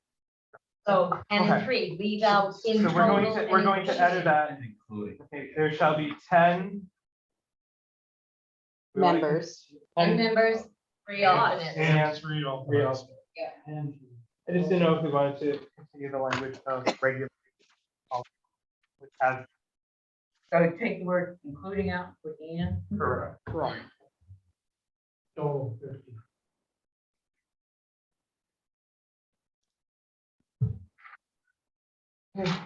Any other questions? We look at Article 1. Yes, Mr. Rice? Mr. Chairman, Article 7, the meetings. Yeah, Section- we're gonna go, John, I'm sorry, we're just gonna go article by article. Oh, okay, I'm sorry, I didn't hear that.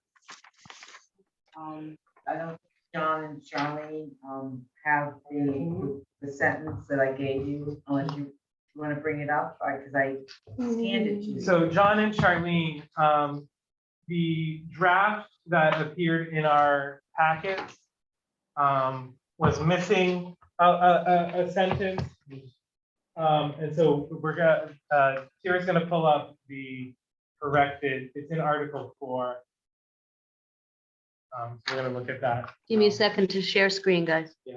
But in the meantime, if we look at Article 1, are there any questions or concerns about the drafted changes to Article 1? No, we're still at Article 1, so I'll give her time. Article 1. First page. Yeah. I know. That's okay. Are there any questions about that? Just some, it's just some language change.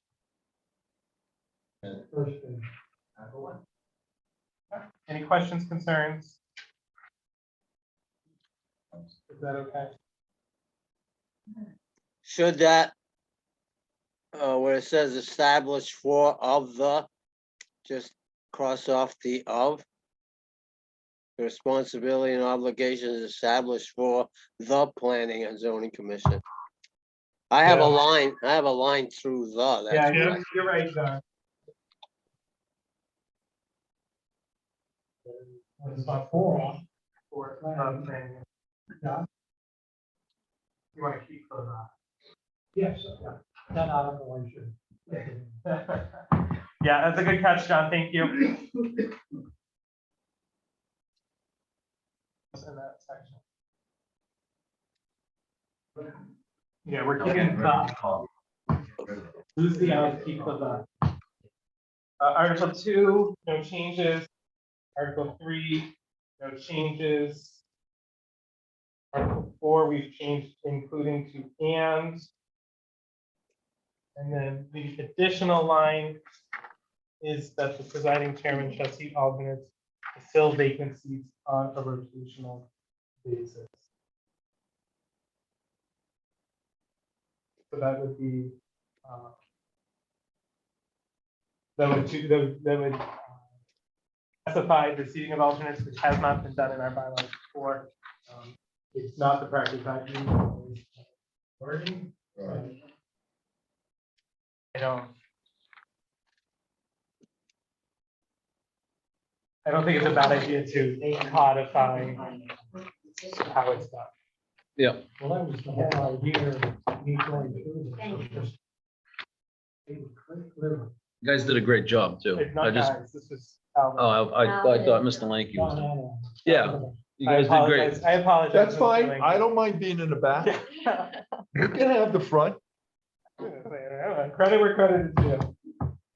And then just cleaning up some in that section. So on that one there, it's the rotational. If I see Brian 1 month, the next week I would see. Okay. Rob. This is to get. Right, yes. Yeah. Mr. Chair. No, I would, All it was, Ray, was to get the alternates involved more. Okay, before in the past, it was always they did the senior. Well, this way, if there's only one alternate, well, and he does two, he could do 2 nights. We don't know. But it's just to try to get them involved more with what's going on. Okay, Article 5, articles within the commission and their duties. This is title change. But you got a lot of time while I was in there copying. You're in Article 5 now? 2 and 3 were pretty fast. Okay. 4 we had already pretty Oh, much all right. done. Okay. 5, the first change aside from the title is down in Okay. section 4, which just adds per. This slide. I got 3 copies and I won't have that. We have to have the hurry, because today, I'm good. well, Miss Salzy over, Commissioner Salzy over there, be jumping up and down. I hope you don't mind. I have to stand for a while. I understand. Thank you. That makes sense.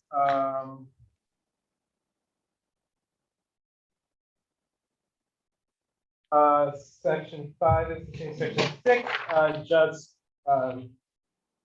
corrects, is the correct citation of statute and law.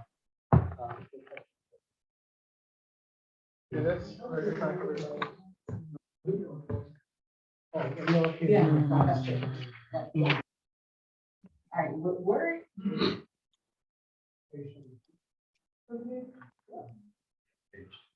Oh, because it was on the back. I didn't know it was on the back. My apologies. Okay, so sections 5 and 6 are nothing changed. Article 6, election of officers. So this is again another change. Upon the first regular meeting of the Thompson Planning and Zoning Commission in November following Thompson local elections. Joe, can you have Tara roll that up a little bit? I only have one page that was scanned to me here, otherwise I already would have. No, sorry, John, sorry, that, we only had that one page that was corrected. The rest is correct in your packet. Okay. Have this in your packet. This Page 2. do you have that, John, in your packet? Yeah, yes, ma'am. Upon the first regular meeting of the Thompson Planning and Zoning Commission in November following Thompson local election, I would just cross out at which time. Does it not make on the first regular meeting of the Thompson Planning and Zoning Commission in November following Thompson's local elections, officers will be elected, bylaws reviewed, and made part of the minutes of the November meeting. Taking out the At two which words, time? at which? At which time? At which time, okay. Too much word salad. But this would be a change, right? So this would change the terms of the officers to a 2-year term. It would not be elections every November, it would be every 2 years. Yeah, you're gonna get on to 642. Yeah, Because this is the odd year, this is like an odd year, so 642. so it would start next year and then it Start would be a next 2-year year, term. not Correct. this year. Yeah, Correct. okay, so the intent is there. Yeah, so the intent is All right, there. to go back up to section 1, where you crossed off that at which time. Yeah.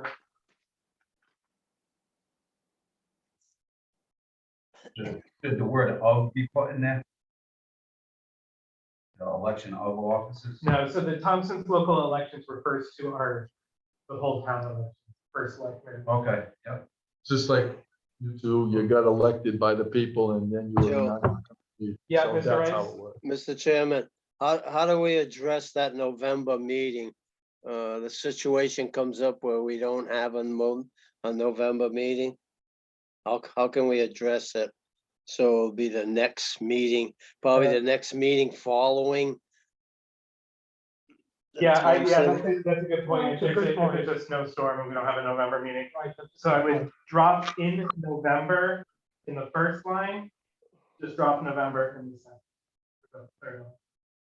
Wait a minute. Okay, on the first regular meeting of the Thompson P and Z in November following Thompson local elections, That's fine. officers will be elected and bylaws reviewed and made part of the minutes of the November meeting We're taking the And- word November out and take November, but of the following meeting. of the following meeting. Okay, But again, I think you need to cross it out in the first line as well, because if there is November, it should just be the first meeting following the local election. that's. Right, exactly. Good point. Yeah, that's point. Well, hey, that's what other pair of eyes are for. Yeah. So we take out November. Okay. And So I'm gonna read it now as it reads. Upon the first regular meeting of the Thompson Planning and Zoning Commission following Thompson's local elections, officers will be elected and bylaws reviewed and made part of the minutes of the following. Of the following meeting. Of the following meeting.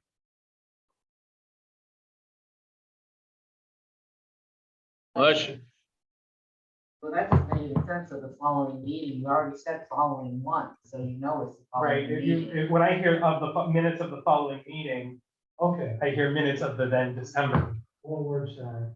I think of the meeting. Of the meeting, yeah, okay. Section 2, nominations shall be made from the floor at that meeting. Yeah. That'd be above. Yeah, because you already That taken the meeting, word at that- November out. at That meeting. That meeting of elections of officers. Section 1, follow. The candidate receiving a But- majority. Yeah, go ahead, John, sorry. Joseph, if I may, just put back in the organizational meeting, because I think that's what we're calling that first meeting after the election. Right. If you say nomination shall be made from the floor at the organizational meeting of and elections of office. Yeah, that's fine. I Okay. agree. Thanks, John. Section 2, That was section 2. you're putting the word organizational back in. Organization. You know, Okay. Take, and take out that November. Yeah. Yeah. Yeah. Candidate received majority vote. Candidate receiving a majority vote for chairman, vice chairman, and secretary shall be declared elected and shall serve for a 2-year term or until a successor. So, all right, but that's not taking place now. It's going to be happening next year, 2023, 2024, 2025. 2023, which really starts 2024. So it should be. So because the officers have just been elected under Okay. the old Okay, bylaws, gotcha, it's gotcha, just, gotcha. it's still a 1-year Okay, term. all right, gotcha. Thank you, Mr. Chair. Vacancies in an office or offices shall be filled by nomination from the floor. The candidate receiving a majority vote shall be declared elected and shall serve out the remaining term.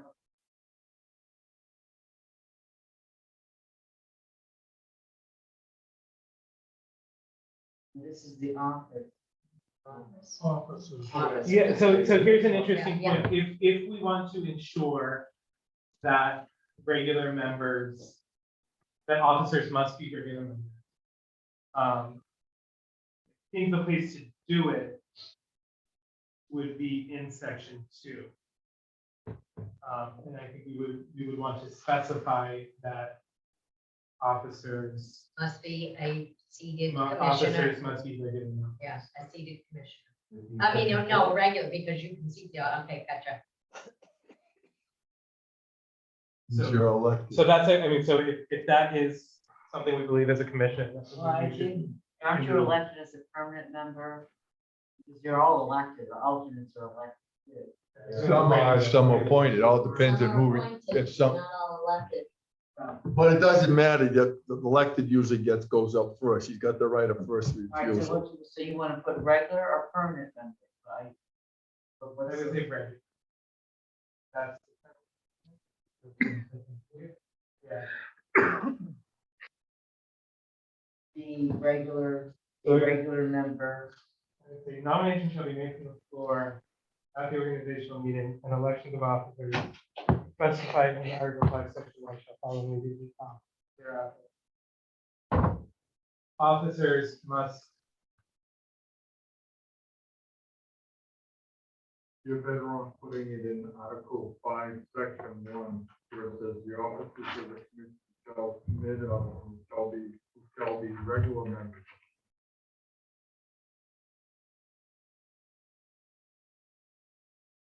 Okay, so that's regular, okay, so. Oh, yeah. Yeah, So if we go back to that page makes better, 1, yeah. It's a much easier That is fix. better. So if we go back to page 1. Yep.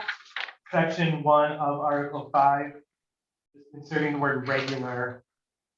The regular members of the The commission. officers of the commission shall consist of the chairman, the vice chairman, and secretary shall be regular members. Okay. Okay, right there, that word regular. Joe, where are you at? I Sorry. Yeah, that was confusing, John. We went back to page 1 for a minute. So in Article 5, Section 1,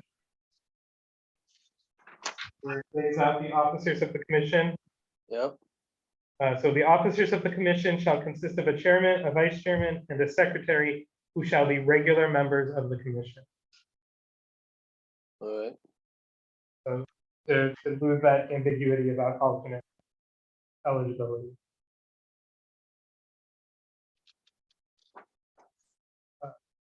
So are we all good with that? Okay, so I'm going to go back now to Article 6, Section 5. An officer resigning from the commission shall be in a written format. Shall be in a written format with resignation date, then read to the commissioners with commission approval, transmitted to the chairman, who will forward the same to the town chief executive. Okay, we need to put in there that when resignation comes in, it needs to be presented at the next P and Z, regular P and Z meeting. This is section, What? section 5. So if somebody resigns and the chairman gets the resignation, it has to be presented to the commission at the next meeting, not held back or anything. It has to be presented at the next commission. Alvin, I know I emailed you on this, but the way you struck it and you put in officer, Yeah. there's only 3 officers on the P and Z, the 3 elected officers. So when you took out commission, it should be like commissioners and officers or Yeah. something, you know. That's what I was getting at that question. Because it just seems like it's this is the policy for an officer, which is great, but what about commission members? You kind of You're struck right, it. You're right. It should say officers and commissioners and commissioners. It's been alternate. But the section's talking about. Right. Yeah, so I agree with all of you that it does need to go back to a member resigning from the commission. Yeah. But it doesn't belong in Article 6, which is That's about right. election of officers. That's So right. this section, when we change it to, so a member resigning from, any member resigning from the commission shall be in a written format with resignation date and read to the commissioners. And I'm gonna include there at the next regular meeting of the commission. Joe, I have a question Sure. on that. Why is the commission approving resignations? Yeah, I was gonna ask that question. Technically, it goes to the Board of Selectmen, and the selectmen at their meeting accept the resignation of an individual, and then the selectmen will forward it to the chairman of the board. You know, to upgrade, not upgrade, but move somebody up from the alternate to the permanent position or whatever position it is. But we have nothing to do about accepting a resignation. Food for thought. One other question on And then you get to vote on the acceptance, yeah. But we get to vote on the acceptance of that resignation. Why would you vote on the resignation? Somebody, if I turn in my resignation, you know, and you're gonna say no, I said, what do I say? Yeah, so You know, it doesn't make sense. How Let about the this? How commission- about this? Any member resigning from the commission shall do so in a written format. Would that be a regular member? No, it should just come, Any member resigning from the commission shall do so in a written format with resignation date. To the chief executive officer of the town, the Thompson. That's where it goes. It goes to you first It and goes to then. the chairman. No. and- It goes to the selectmen. It doesn't come to us. No, it goes to the chairman and then it's forwarded to the select. Yeah, after you read it, and then we can, you know, you just let us know, and we all say, okay, good, send it off, and then. Yes.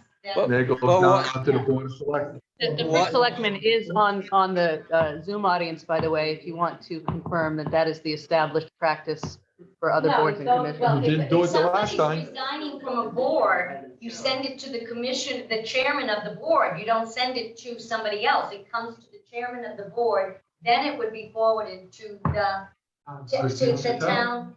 Yeah, yes, that's how that works. But why add that extra step? What are we gonna, what is the chairman of our board gonna do? Say, no, I don't accept it?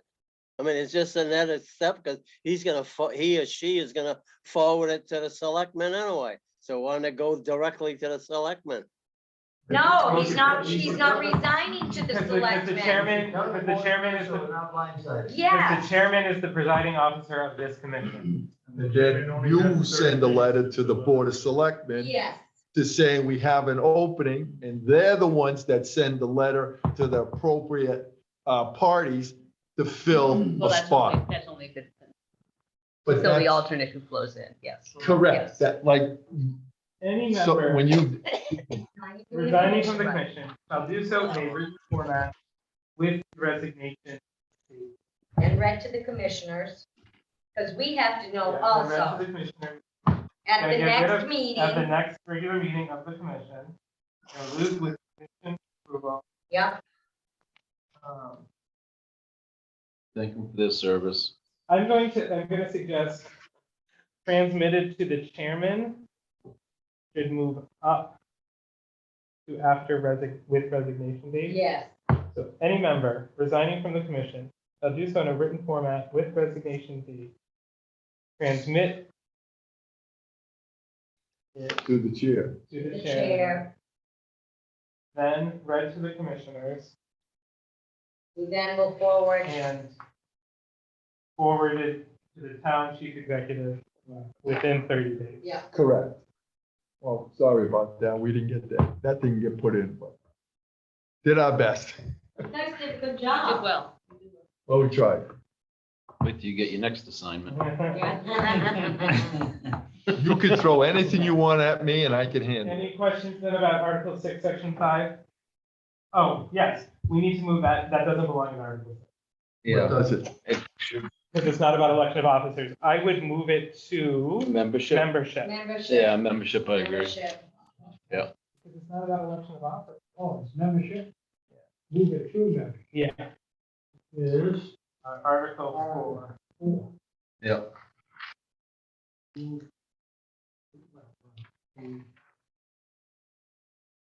So does that, So so, that'd be number 2 on Article 4. so there, yeah, I was gonna say, should that be sectioned off now? It should be section 1, section 2, section 3, and 4? We did 1, 2, and 3 again. 1, 2, and 3. Yeah, okay.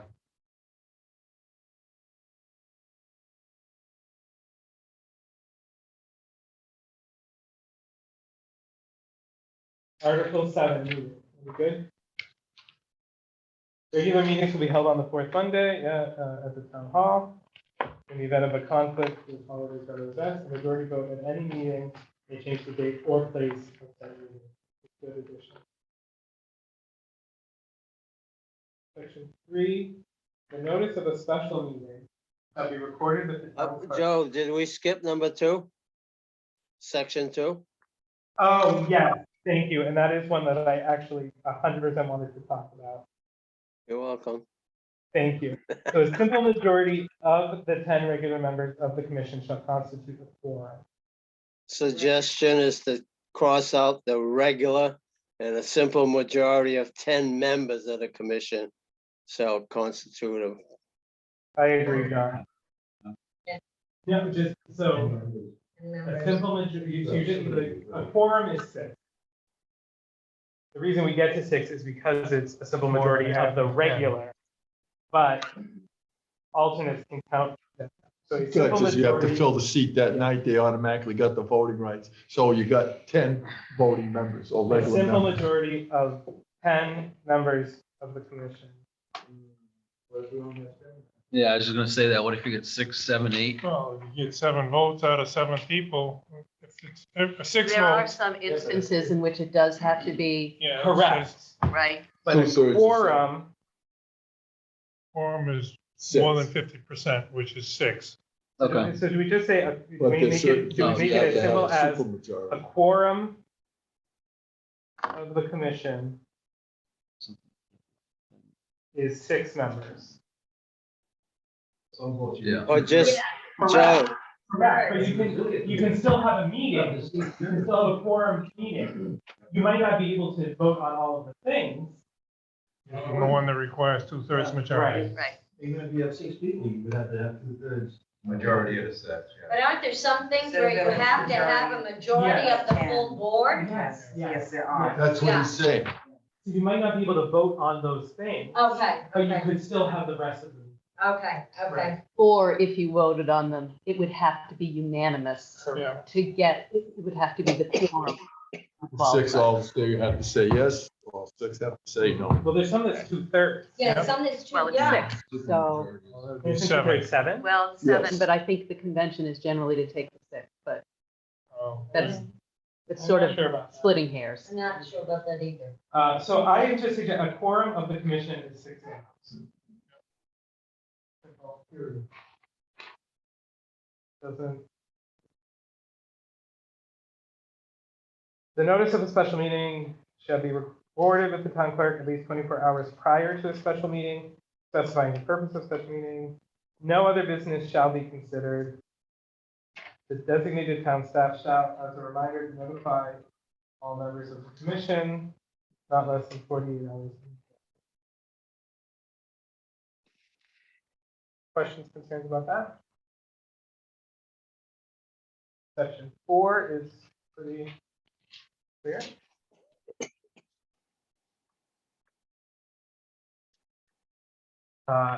Section 5 is here. Here's where the an executive session may be called by a supermajority, 2/3 vote of the members present.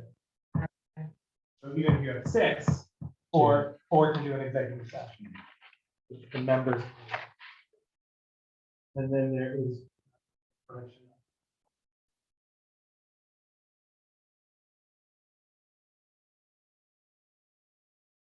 Article 8, disqualification, no member of the executive commission. Planning and Or I zoning. would just say the commission. Oh, the commission, okay. And no member of any municipal agency.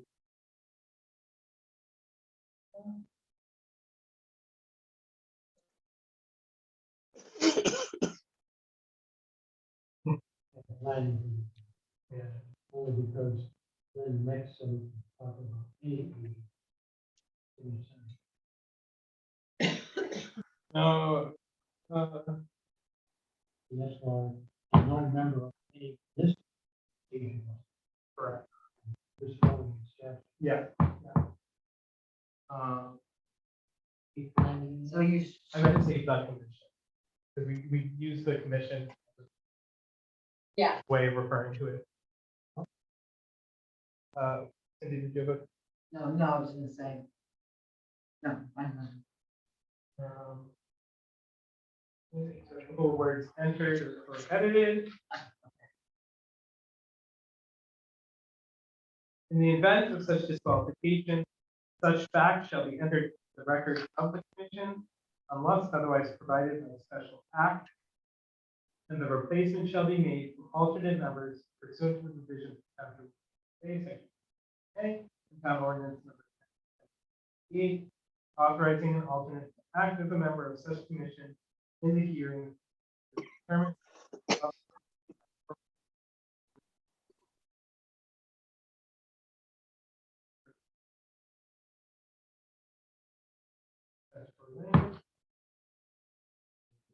I've made sure to chapter 126, because that's the reason on the old one, we didn't have some of that verbiage.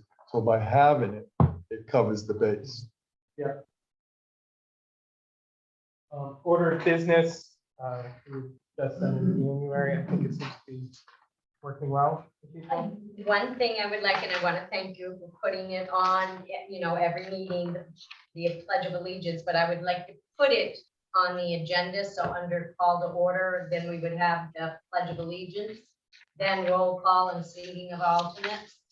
So do you want it as a separate item, or do you want call of order and pledge of allegiance? Call of order and Pledge of Allegiance. So in other words, you have 14 on. Yeah, You do want it as its own month. yeah, You want. That'd be you want number pledge two. of allegiance. that would be number 2.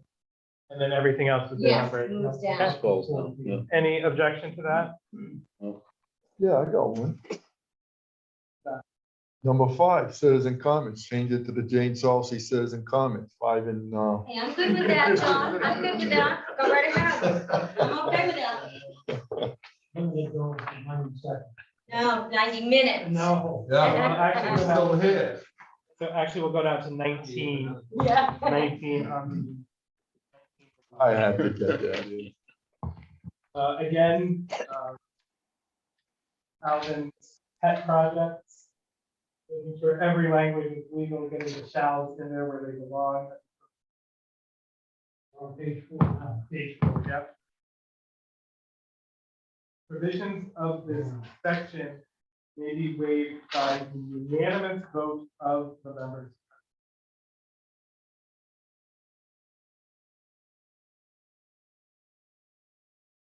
Okay, Article 10, hearings.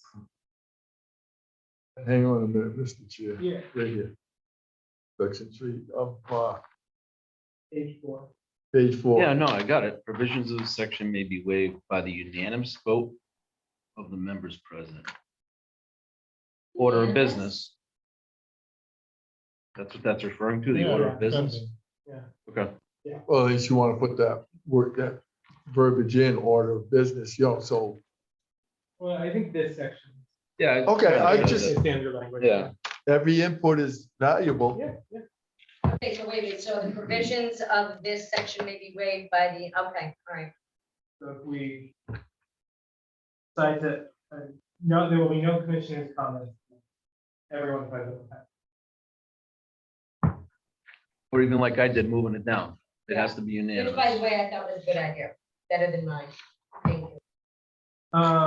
Except we'll be here until midnight. Hey, Article. We can make another motion. I might do that. I'm getting tired. Okay, so we're in Article 10, hearings, on section 1. There are no changes. Section 2. Accordance with the requirements set forth for such hearing as outlined in chapter 1.5 and 6. So that parentheses, what do you mean about that? Yeah. Exact hearing requirements may be cited for staff if you want the exact wording in your bylaws or what? What's your intention in that parentheses there? well, the intention was is that if it's in there and people question it, you can just say, listen, we're using, state statute, chapter 125, zoning, chapter 126, planning. Yeah, I would not recommend putting the whole there. But you got But the you've got intent, the citations there. correct. Look it up. Strike Well- that parentheses. Well, I mean, like you said, you want to put the whole thing in, you gotta add about that much of a That's right, paragraph. And I exactly. read it myself, but if you can keep it minimized, but the intent is there, correct. Section 3, just think that in. I don't know. I got a question on that. We don't ask a commission member Yeah, to present in summary. We ask the CEO to do it. We don't abide by that, break that part at all. but it does say or staff members. Designated by the chair. chair.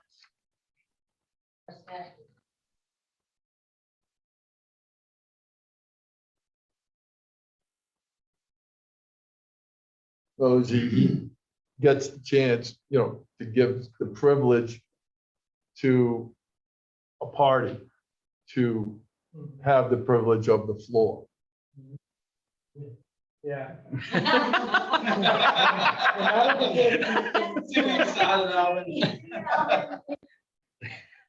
But I mean, Well, so I guess, we do, By a member of the commission designated by the chair. And then the designated would, or staff member would be, who would designate. And the staff member is the one that the chair would do, not a commission member. yeah, so when I read, the application out, is that presenting a summary of the public hearing? Okay, I'll accept that. And that's all you gotta do.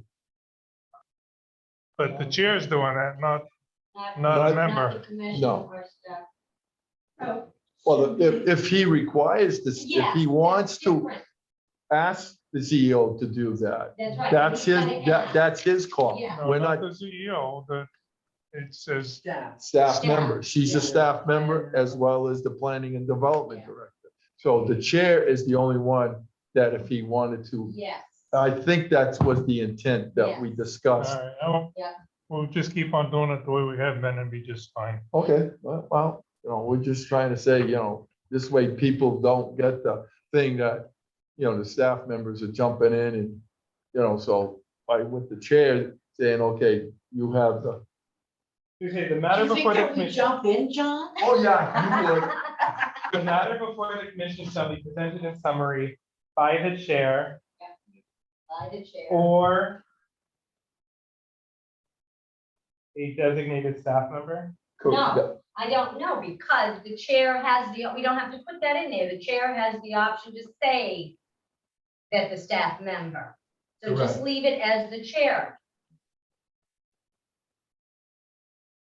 The part that sticks in my craw is in summary by a member of the commission.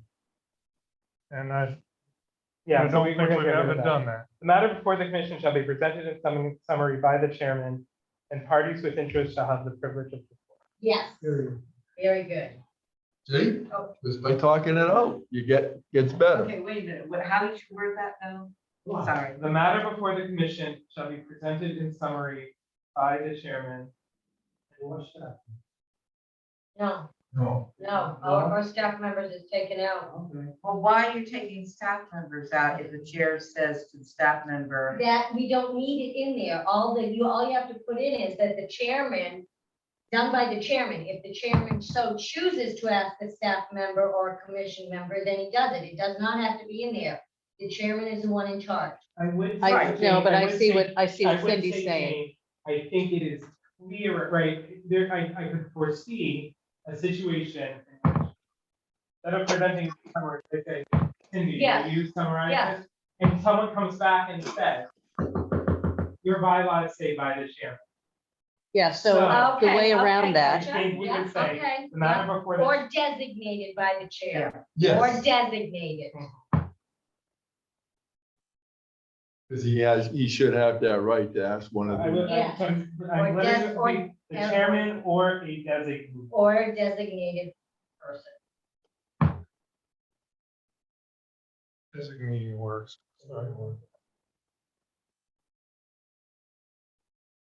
A recording secretary shall record written evidence, or the evidence shall be recorded by a sound recording device. Way to feel to the right to feel like with the report. Report of sound. Those changes seem good to me. Section 4. Section 5, to better expedite the proceedings of the hearing and to cause a better understanding of the issue involved. Commission shall have prepared prior to the hearing an agenda with visual aids for display and presentation during the discussion of the.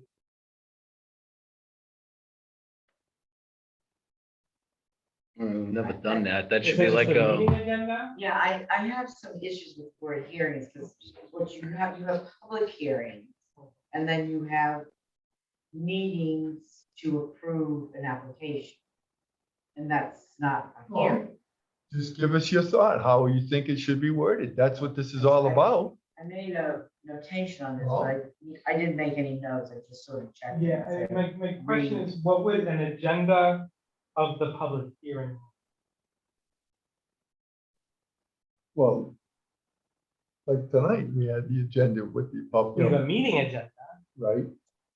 But not an agenda for but the not an public agenda hearing. for the public hearing.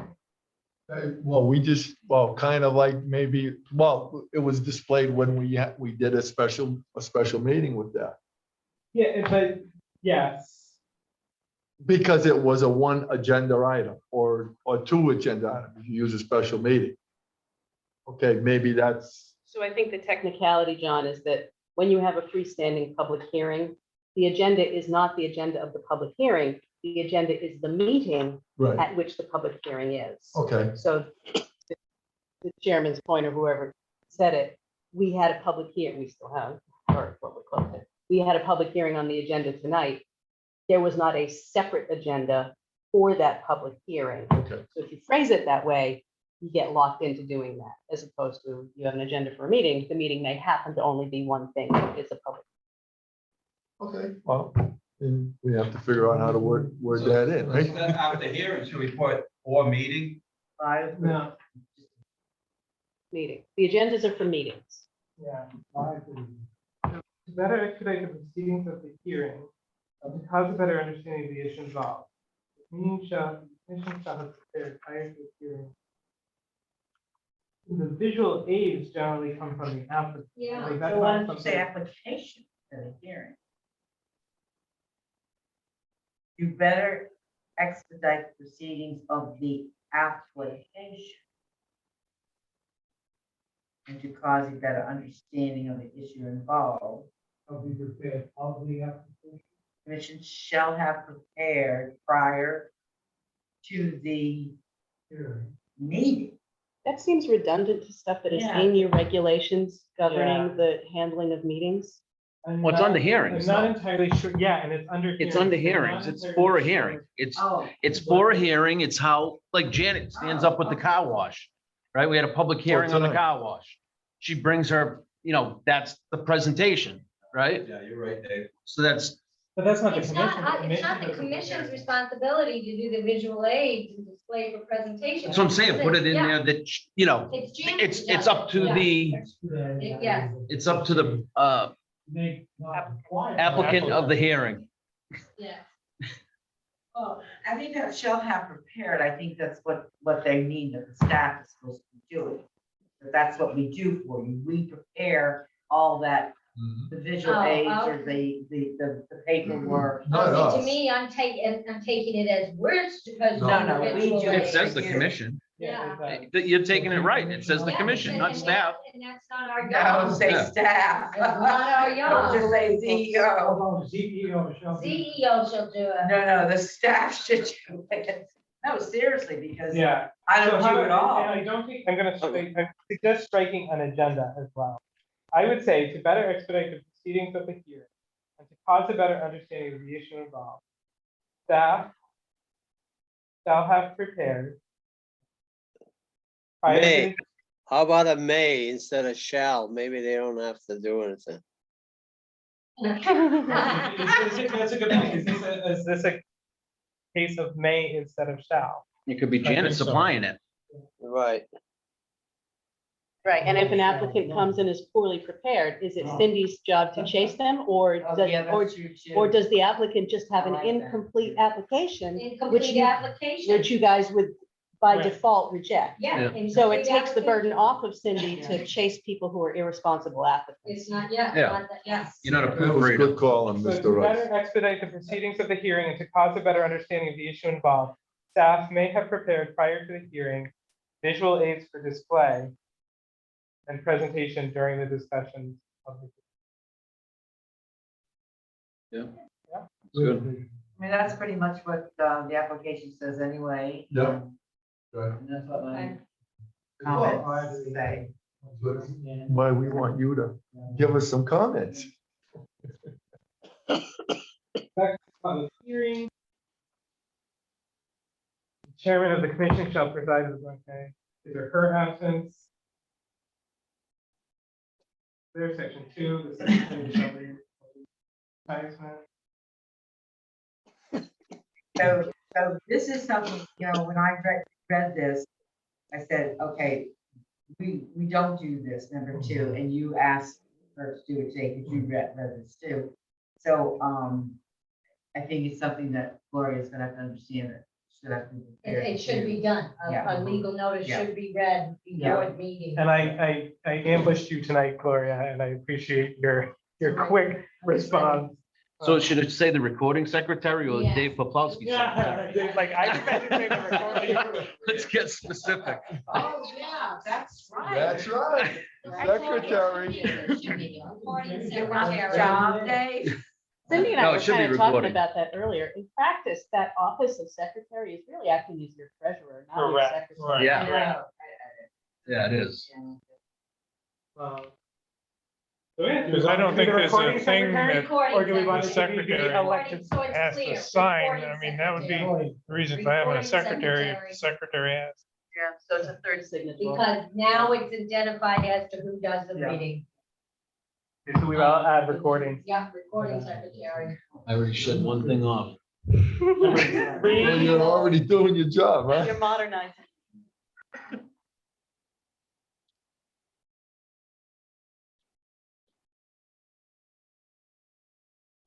Sharon shall discuss. Okay, What did you jump to from we're one just to, still in section 3. There were no changes suggested. no change on section 2? You're talking conducting.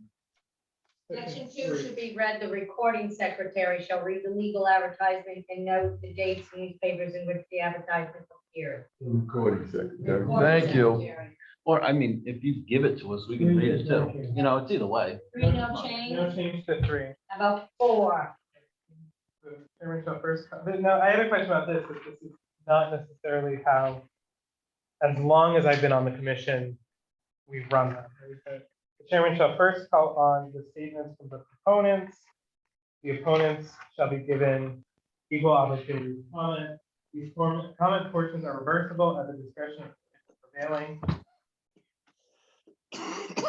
chair or vice chair and or presiding officer, whichever the case may be, shall instruct each group to make its presentation and suspension without allowing an intermixture of comments from.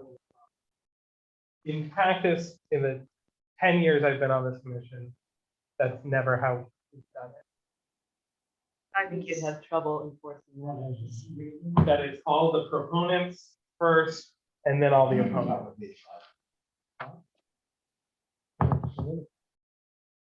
Yeah, I just think it's. Yeah. So, Chairman shall first call. It goes from 4 to 5, from bottom to top. Right. So what did you say that in all the years you, what? That's never been how. Sort of like following standard forensic practice. Right. In a debate team, you have your pros speak and then your cons speak, but I just have a hard time imagining that would be enforceable. But we have raised the. You don't segregate them. Okay, everyone who's in favor of Yeah, this we have- application, and now everyone who's opposed to this. It's never been how. You almost have to have a Done it. list. You'd have to have a list of your proponents and opponents. It'd probably make it a Way lot too less complex. confusing if we did it that way. But you do that. One person will say something for it, somebody else will say something against it. Usually you start out with the proponents first. So you usually start with the applicant. Right. Right. So there's the proponent, right? And then it's the opponent. Yeah, I think pretty good. You have to sit that. Hammer score. Yeah, you have to sit that opponent down. We did. I mean, yes, we did. So it hasn't been the practice. If we wanted to, if we are looking to solidify it and make it the practice, like that will be a change in. Well, that was one of the reasons, is to get a little better control too, okay? Because a lot of people have been interrupting sometimes. And if you can keep a better control of the hearing. Okay, I don't know where I've been the last 5 years, but I do know, when I was In chairman. Florida. Yeah, when I was chairman of the zoning commission, the applicant spoke, and then the commission asked the applicant questions, and then the opponent spoke. And then they kind of went back and forth. That's what I'm saying there shouldn't be any back and forth. It should be all proponents and then all opponents. Or Is that all what you're opponents. saying in this? That's what this says. Yeah. Right now, what they do is they just stand up. Hey, Joe, I hate to tell you, but that's in the Roberts. Yeah. No, I understand where it John comes say? from. That is from the Roberts. Mr. Chairman, Charlene's got But her hand up. you always have a period of rebuttal. Right. Is Langlois? Sorry, we got Charlene. Just 1 second. Charlene? I think that we kind of do that. We follow that anyway. Unfortunately, it's the people that sit in the audience that aren't aware of how the rules go, or they think they're coming for a public hearing when it's really just to put their thing on the docket. Do you know what I'm saying? Like the lady came last time, she was filing a complaint for noises, and the business owner wasn't even there to protect herself or talk to herself. And that's just, I think we have the rules down pretty well. It's just the public that doesn't know how it's supposed to go. And that's just a learning curve they'll learn. You know, how many times do we say citizens' comments and no one says anything? And then we start talking and then they say, well, you didn't let us talk. And we're like, well, you had the citizens' comment, but they want to hear the story before they talk about the comments. You know what I'm saying?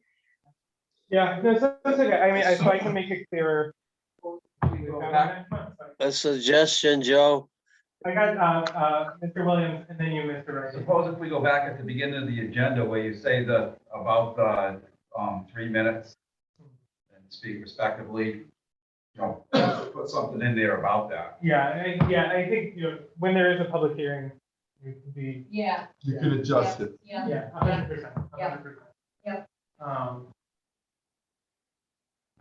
Mr. Rice. Yeah, Mr. Rice. Joe, suggestion is that when you're gonna have the public hearing or an application is to instruct the applicant and the people of your process of what to do. So just what you're saying, because that's part of the Roberts Rule of Order, is that you have the presenter, the pros and cons, and that's it. Yeah, we would like Ray said, and what I was saying at the beginning, yeah. Okay. Thank you, everyone. Section 5, it shall be here within the hearing that all questions and comments again, so this, there'll be a couple of things. At the beginning of every public. After you properly recognize. Is there a reason that doesn't take care? What was that? No, well, that's an oversight. So yeah, you're right, Chair. Through the chair, only after you properly recognize. By the chair, correct. So you want to scratch presiding officer? And put chair. Sorry about If you that. use the same language. Hey, I'm not a teacher. No, I'm just saying, like, I'm only if kidding. you use the same language to mean the Yeah, same thing. yeah. right? No, I agree. Yeah. He is, yes, but.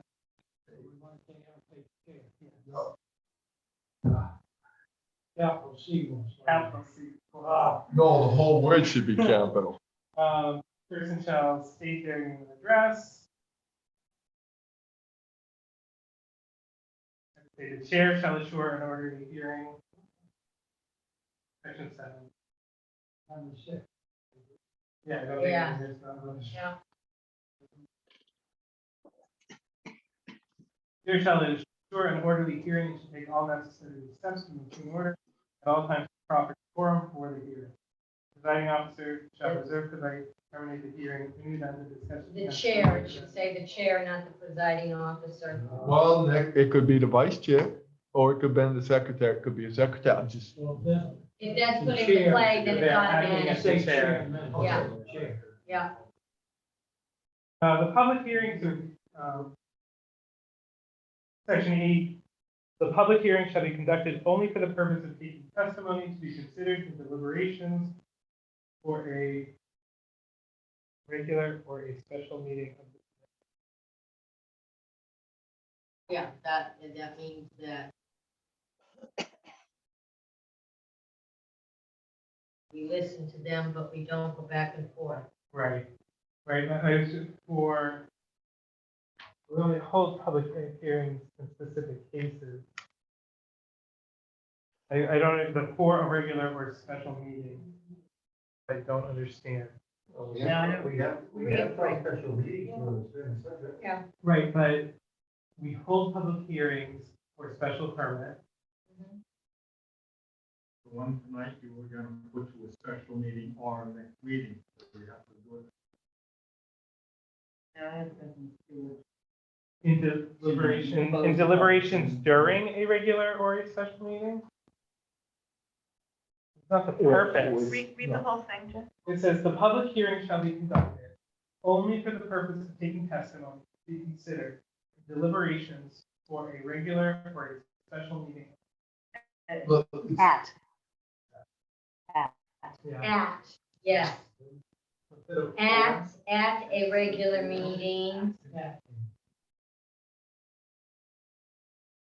or a special meeting. Yeah, okay. Article 12, votes required for decision. Except as provided in section 3, decisions shall be made by a simple majority of the members present, provided the number of commission members constitutes a legal quorum. With that, zoning and subdivision regulations and zoning districts shall be adopted or amended by a simple majority of all 10 regular commission members.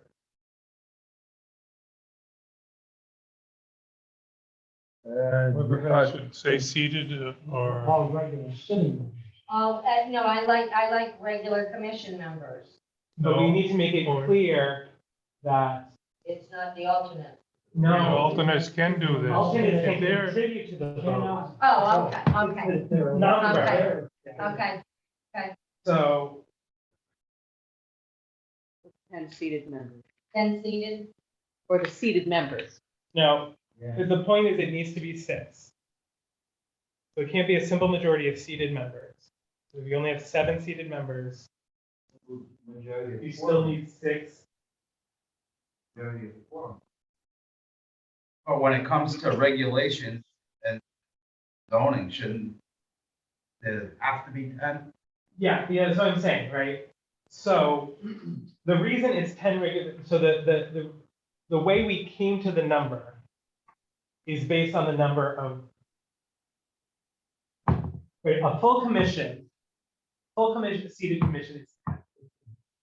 no, A 10. seated A full commission is 10. seated commission is 10. but an alternate, but we said Right, and before. so the important thing is that we get to 6 of that full commission, 6 of the 10.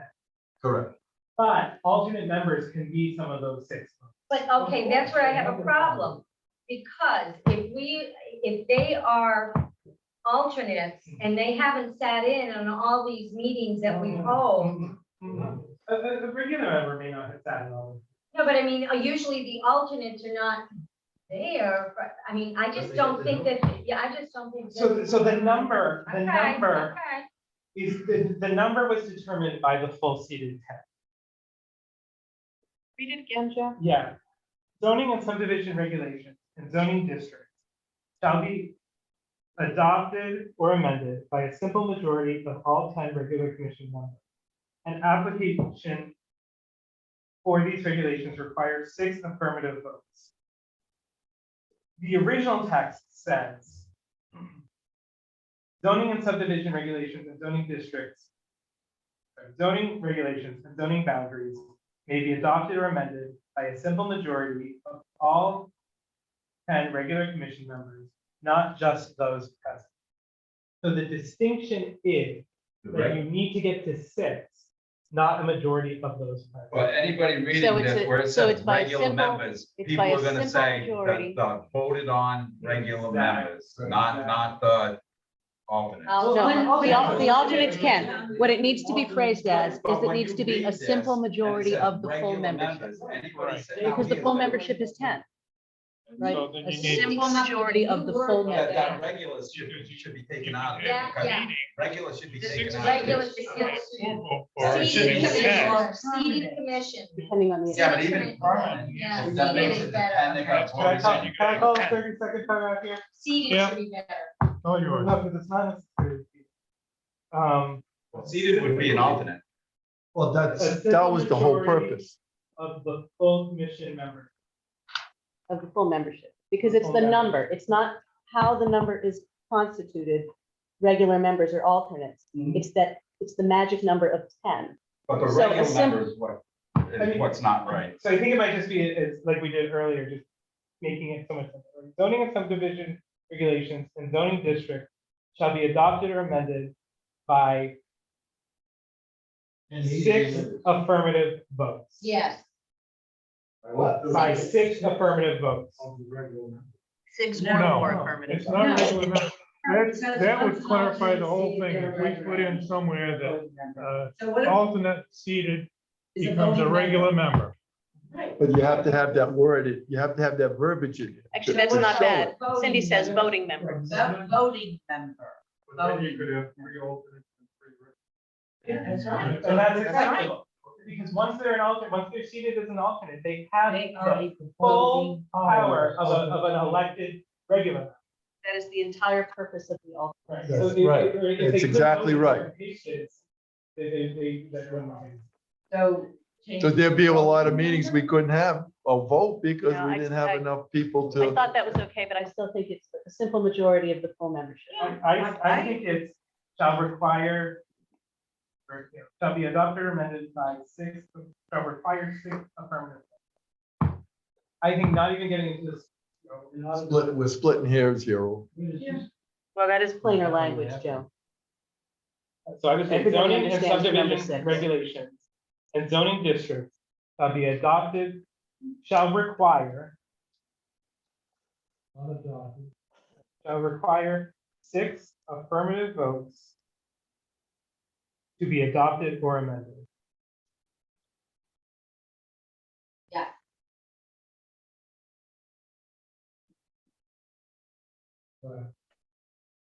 Because it doesn't matter whether you have 10 members, if you had 6 members Maybe that we all unanimous vote, all voted for it, you get your 6 votes of approval. 4 and 1 voted against. Doesn't count. And then I would say. But then I would then just say, except as noted in section 3 below. Yeah. Well, yeah, yeah. So in my mind, the fullness of section 2 is zoning and subdivision regulation and zoning district shall require 6 affirmative votes adopted or amended, except as noted in section 3 below. Except as noted in In section 3 below. section 3 below. Yeah, the It section- requires 7. In the case where a valid partition protest has been filed regarding a proposed zone district change, supermajority vote of 7 commissioners required for an valid protest shall contain signatures of property owners within 20% or more of the area of the land included within the proposed zone change or land within 500 of. So that's just saying you need a supermajority, so you could have 7 affirmative votes. Yeah, doesn't that have something to do with state statute? I think it does. But that's a supermajority. Yeah. Do we want to find out that? I think you probably refer to it in this section. Let me see if I can find it. That's the 2/3 thing, not. Any questions on section 3?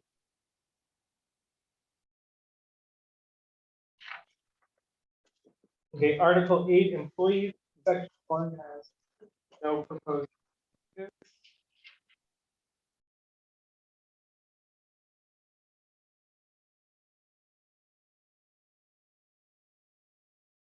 Article. Oh, I called that 8, but it's 13. Article 14, committees may be approved, no proposed changes.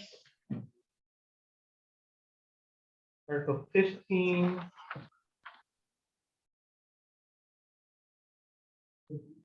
Yeah, Article 15, public relations.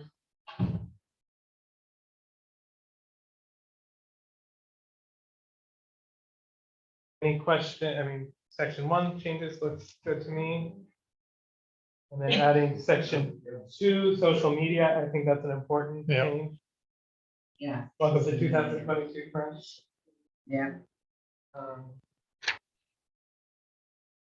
And then Article 16, these bylaws may be amended by a 2/3 vote of at least 10 members of the commission.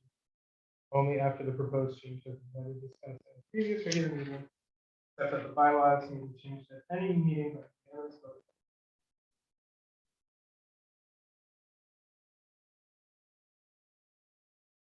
You need 10 votes. to change it like that.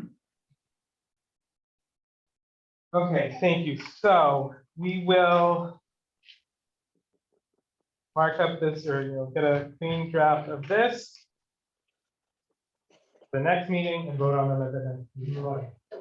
So the statutory section in question, if I'm reading this correctly at this hour of night, is section 8-3B. You want to write that in?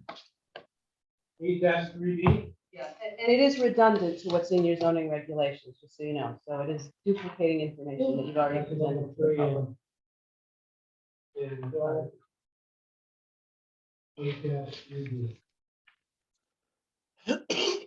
Thank you again, John and Albert, Yeah, very good job, for guys. that. That was very thorough. I just gave him a lot of, like you and I have for the last 10 years. Okay, item 10 is approval of the planning and zoning commission meeting. Have we talked about the change? Now seems like 2 months ago. Any desired action on that item? What item was that again? Approval of the planning and zoning commission meetings of October 24th. Make the motion to approve. I'll I second. second. Mr. Hill moves, Ms. Salsi seconds the approval of the October 24th minutes. Any discussion on the motion? Hearing none. Just gonna do a call for the ayes and a call for the nays on this. All those in favor say aye. Aye. All those opposed? Hearing none. Minutes are approved. Item 11, reports of town and. No, item 11 is now your tabled. No, you're right. Thank you. Great catch. Item 11 is to discuss the public hearing and.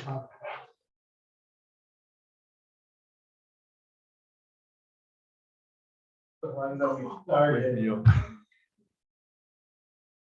For the For the amendments. for the regulations, Mhm. we are at what, almost 11:15? Yeah, make a motion. Make- Oh, go ahead. No, go right ahead. I make a motion that we put this off until the next meeting. Our special meeting like I put in Yeah, the special earlier. Motion made by Mr. Williams to table this discussion to Yeah. a special meeting. Second it. Seconded by Ms. Salz. Any discussion? Hearing none. Well, Mr. would the commission consider doing it at the December special meeting if it's a light agenda? Yeah. Is that, We either do I'll December give us regular a meeting. Regular one public hearing so far. We do have another public hearing. I want to do it in but is it a January. complicated, so not all What is public it? That hearings was the are like. gas Why can't from we, tonight. why can't we do it in January? Only Let's read get it through right. everybody, the holidays and everything else. Let's do it in January. Well, That gives us more time, so we're not rushing with everything else. It's obviously you guys' option. I would just say this, that many of the changes here are things that, particularly in the livestock area, people have been clamoring for, Not gonna make a complaining difference 1 about. month. Not gonna make a difference for 1 month.